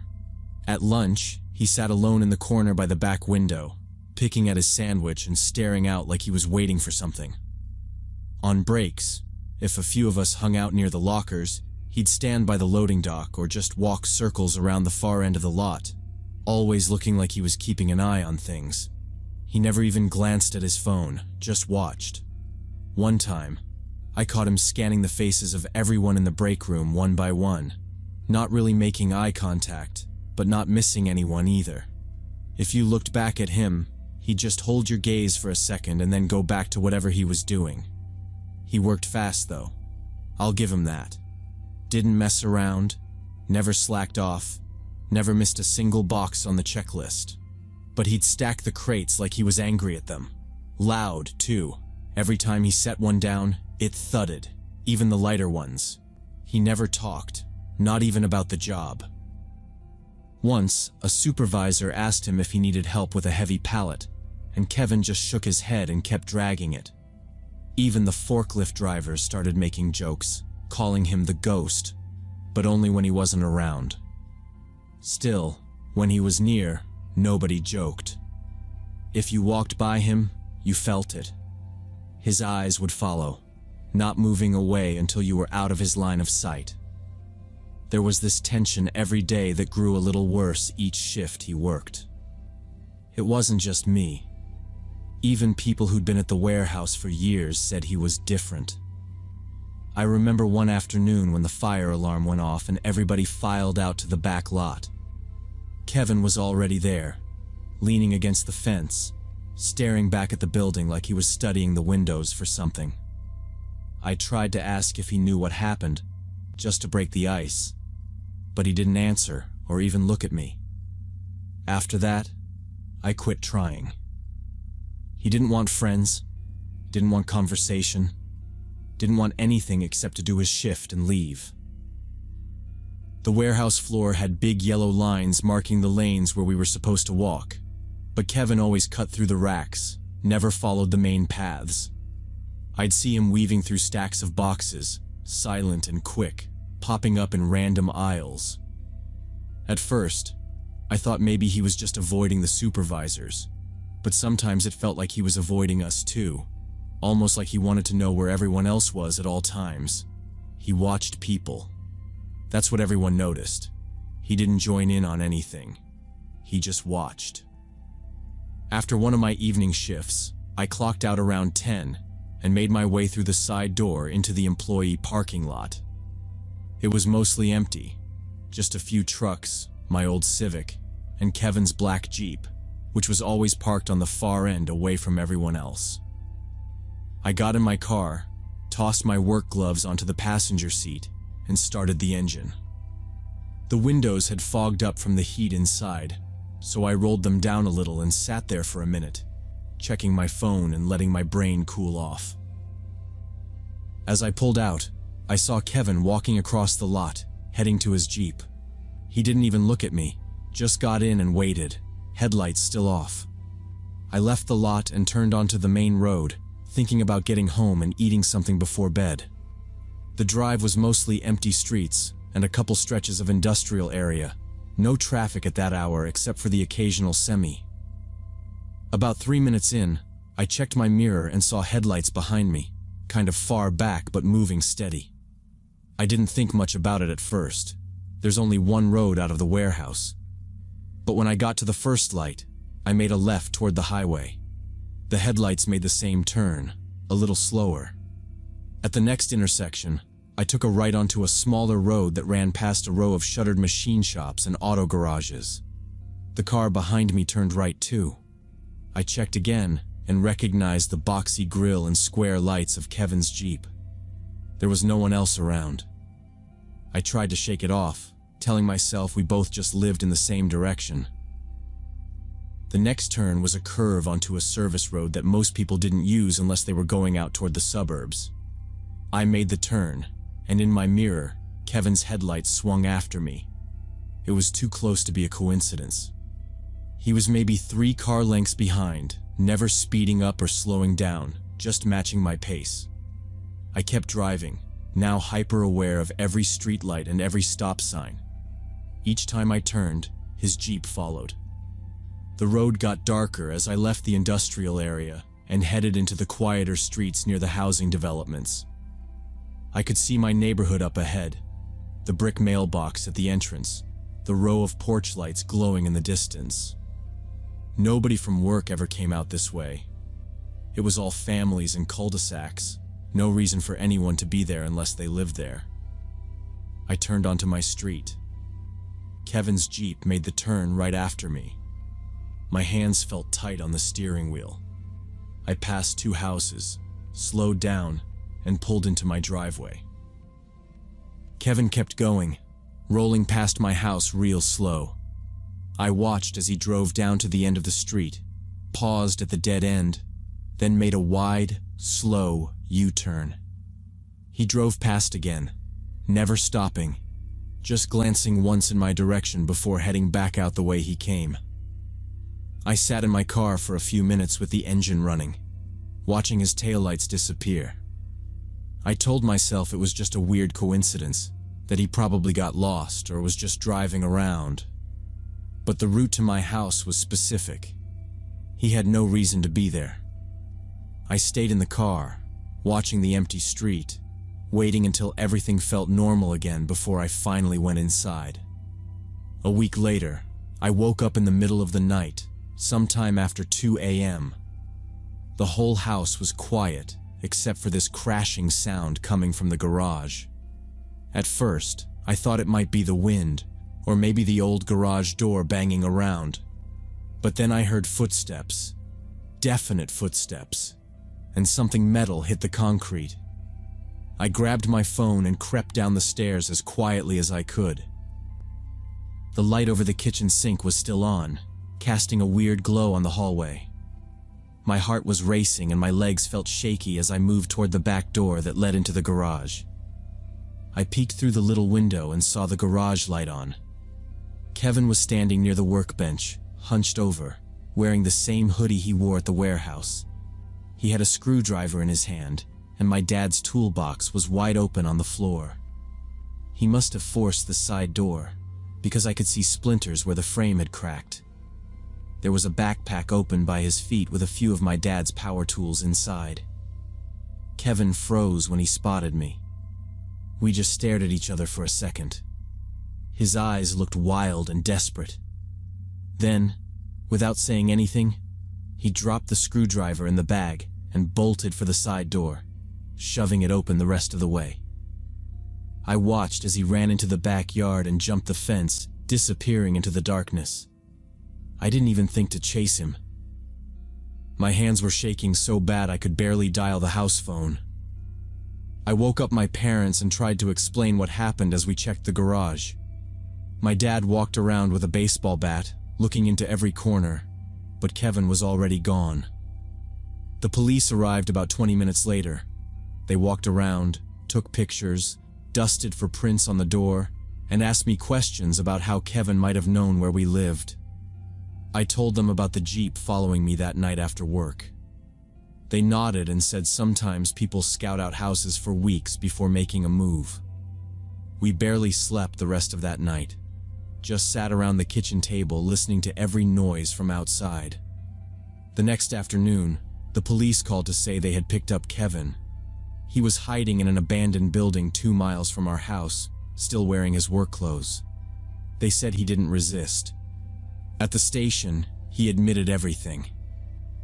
He told the officers he'd overheard some of the older guys at the warehouse talking about my dad's small construction business, how he never paid for outside storage, and how he kept expensive saws, drills, and equipment in the garage. That was the only reason he applied for the warehouse job in the first place, to find out which workers had valuables worth stealing. He said he listened carefully at lunch and during breaks, picking up details about people's homes, schedules, and families. Then he'd drive by the houses to see how easy it would be to break in. The police said Kevin already had 2 theft convictions and wasn't even supposed to be working there without his probation officer's approval. They found out he had been watching our house for several days, learning when we left and when the house was empty. He told the police he'd planned to grab as much equipment as he could fit in his backpack and sell it quick for cash. That's why he broke in at night.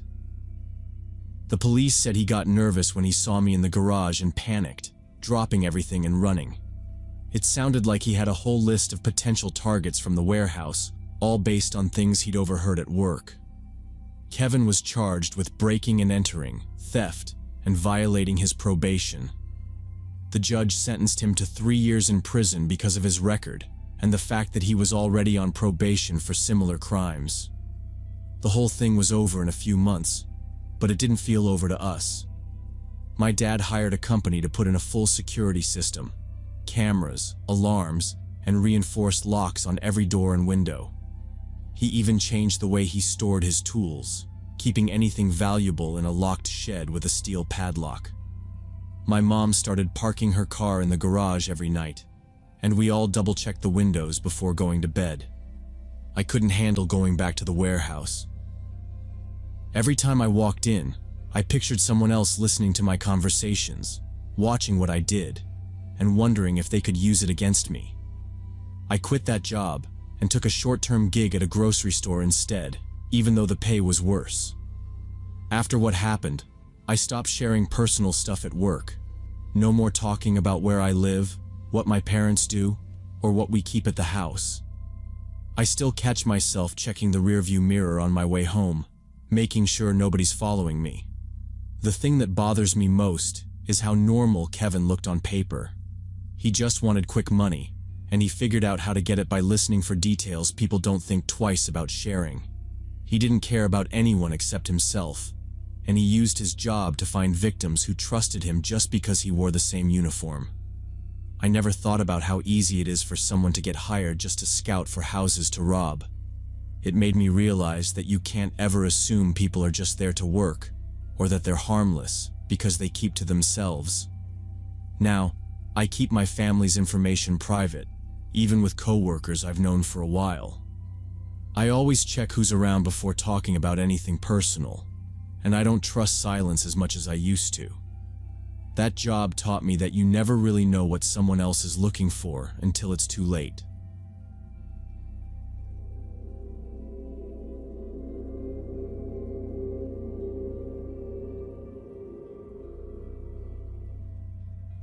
When I was 18, I was getting treatment at a private psychiatric facility a little outside Houston, Texas, after a suicide attempt. The place looked like an old brick school from the outside, but it had a high-security fence all the way around and cameras on the corners. There were gardens and a small grassy courtyard in the center where we could walk or sit if we had a break between group sessions. It was supposed to be private. They always said nobody could come inside except for staff and approved visitors, and even then, only at certain hours. The fence wasn't just for looks either. It was almost 12 feet tall, metal, with these black mesh panels so nobody could see in from the outside, and they locked the gates with heavy padlocks every afternoon after visiting hours. During my second week, I went out into the courtyard after lunch. It was humid, sky overcast, the kind of sticky Texas summer day when the air itself feels heavy. There were maybe 4 of us out there, 2 sitting on a bench talking quietly, another guy kicking a rock by the flower beds. I remember walking slow because I didn't really want to go back inside yet. I was looking at the patchy grass, not thinking much about anything. Then I heard the chain-link fence rattle, soft, almost like wind. I looked up, and there was this man standing on the other side of the fence, out by the trees. He had on a faded red baseball cap, sunglasses, and a dark windbreaker zipped up all the way even though it was so hot. He looked like he was in his late 40s, maybe older, clean-shaven, kind of heavy, with a camera hanging from a strap around his neck. Not just a phone either, but one of those big black cameras with a zoom lens. He didn't seem nervous or in a rush. He stood there, holding the camera steady, and started taking pictures of the building from different angles. It wasn't casual. He moved a little, stepped to one side, focused the lens, then clicked, adjusted something on the camera, clicked again. After a minute, he knelt down and snapped photos through the mesh, right at the windows on the first floor. I froze. The others didn't notice at first. I kept watching him. There wasn't supposed to be anyone out there. You barely saw cars drive past on that road, let alone people walking around with cameras. We were supposed to be safe from any kind of outside attention. I walked over to Nurse Linda, who was reading paperwork by the glass doors. I said, "There's a guy taking pictures." She looked up quick, followed my line of sight, and her face changed. She stepped inside and grabbed her walkie-talkie. Another nurse came out, stood at the doors watching. Linda told me, "You can go back inside now. I'll handle this." But I could still see out the window as I went in. The man in the baseball cap didn't leave. He stepped away from the fence, but only a few yards back, then took more photos and scribbled something in a little notebook. The whole thing gave me a bad feeling. It was intrusive, like he was seeing something he wasn't supposed to. Back in the day room, I sat by the window with my notebook, watching him. He didn't look in at me, but I could see his face was expressionless. The staff told us later it was probably just a real estate appraiser or an inspector, something like that.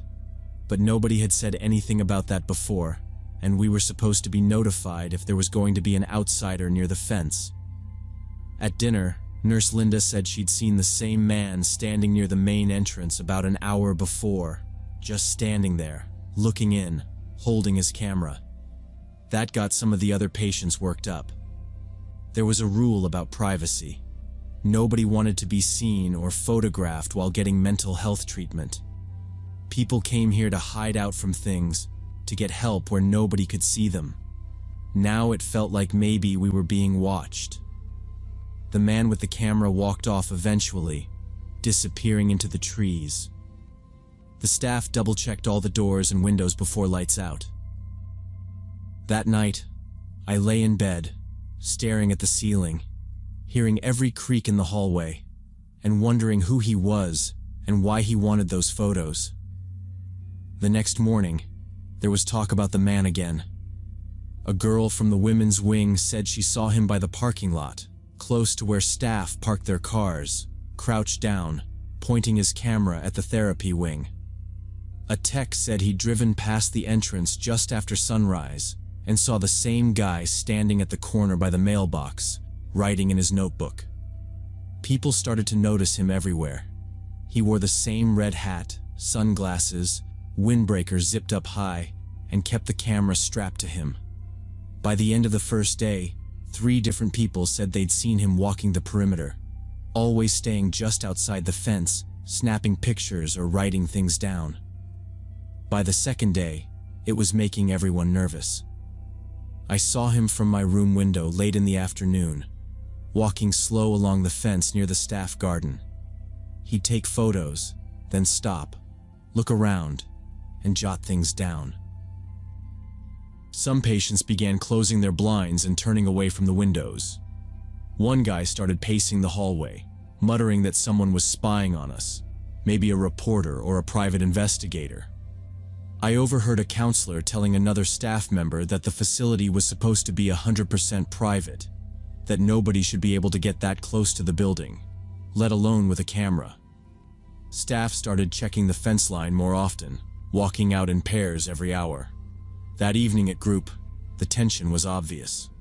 People talked about how unsafe they felt, like the privacy and safety of the place was just an illusion. One girl said she saw the man stand on a step stool near the far end of the fence, trying to get his camera up high enough to see in. A few of the older patients got visibly upset, saying they would refuse to go outside if the man kept coming around. The administration decided to file a complaint with the local police about trespassing and harassment.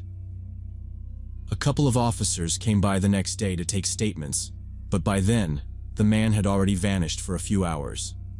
Security was told to start doing extra rounds, checking the fence and making sure the gates were locked tight. The staff closed off the end of the courtyard facing the woods and made sure everyone kept away from the windows after dark. Still, almost every few hours, someone would spot the man again, this time on the far side of the property, peering in at the windows, or writing in his notebook under a tree, always just out of reach but close enough to make everyone uneasy. People stopped using the courtyard, stopped sitting by the windows, and some even started pulling their beds away from the wall. There was this heavy sense that our safe place was being watched, and nobody could say why or what would happen next. The first few nights after they started extra patrols, I barely slept. Ashley kept her bedside lamp on until almost sunrise. Around 2 in the morning, we'd both wake up to soft sounds outside the glass, shuffling, sometimes tapping, like something light touching the pane. At first, I thought it was tree branches, but the courtyard trees were far from our windows. One night, Ashley sat up suddenly and whispered my name. "Did you see that?" She pointed at the curtains. There was a faint white light, like a camera flash, quick and silent. I sat there, staring at the closed curtains, and saw another flash, even though it barely lit up the fabric. It was aimed right at our window. The next morning, Ashley told the nurse about what we saw. She looked tired too.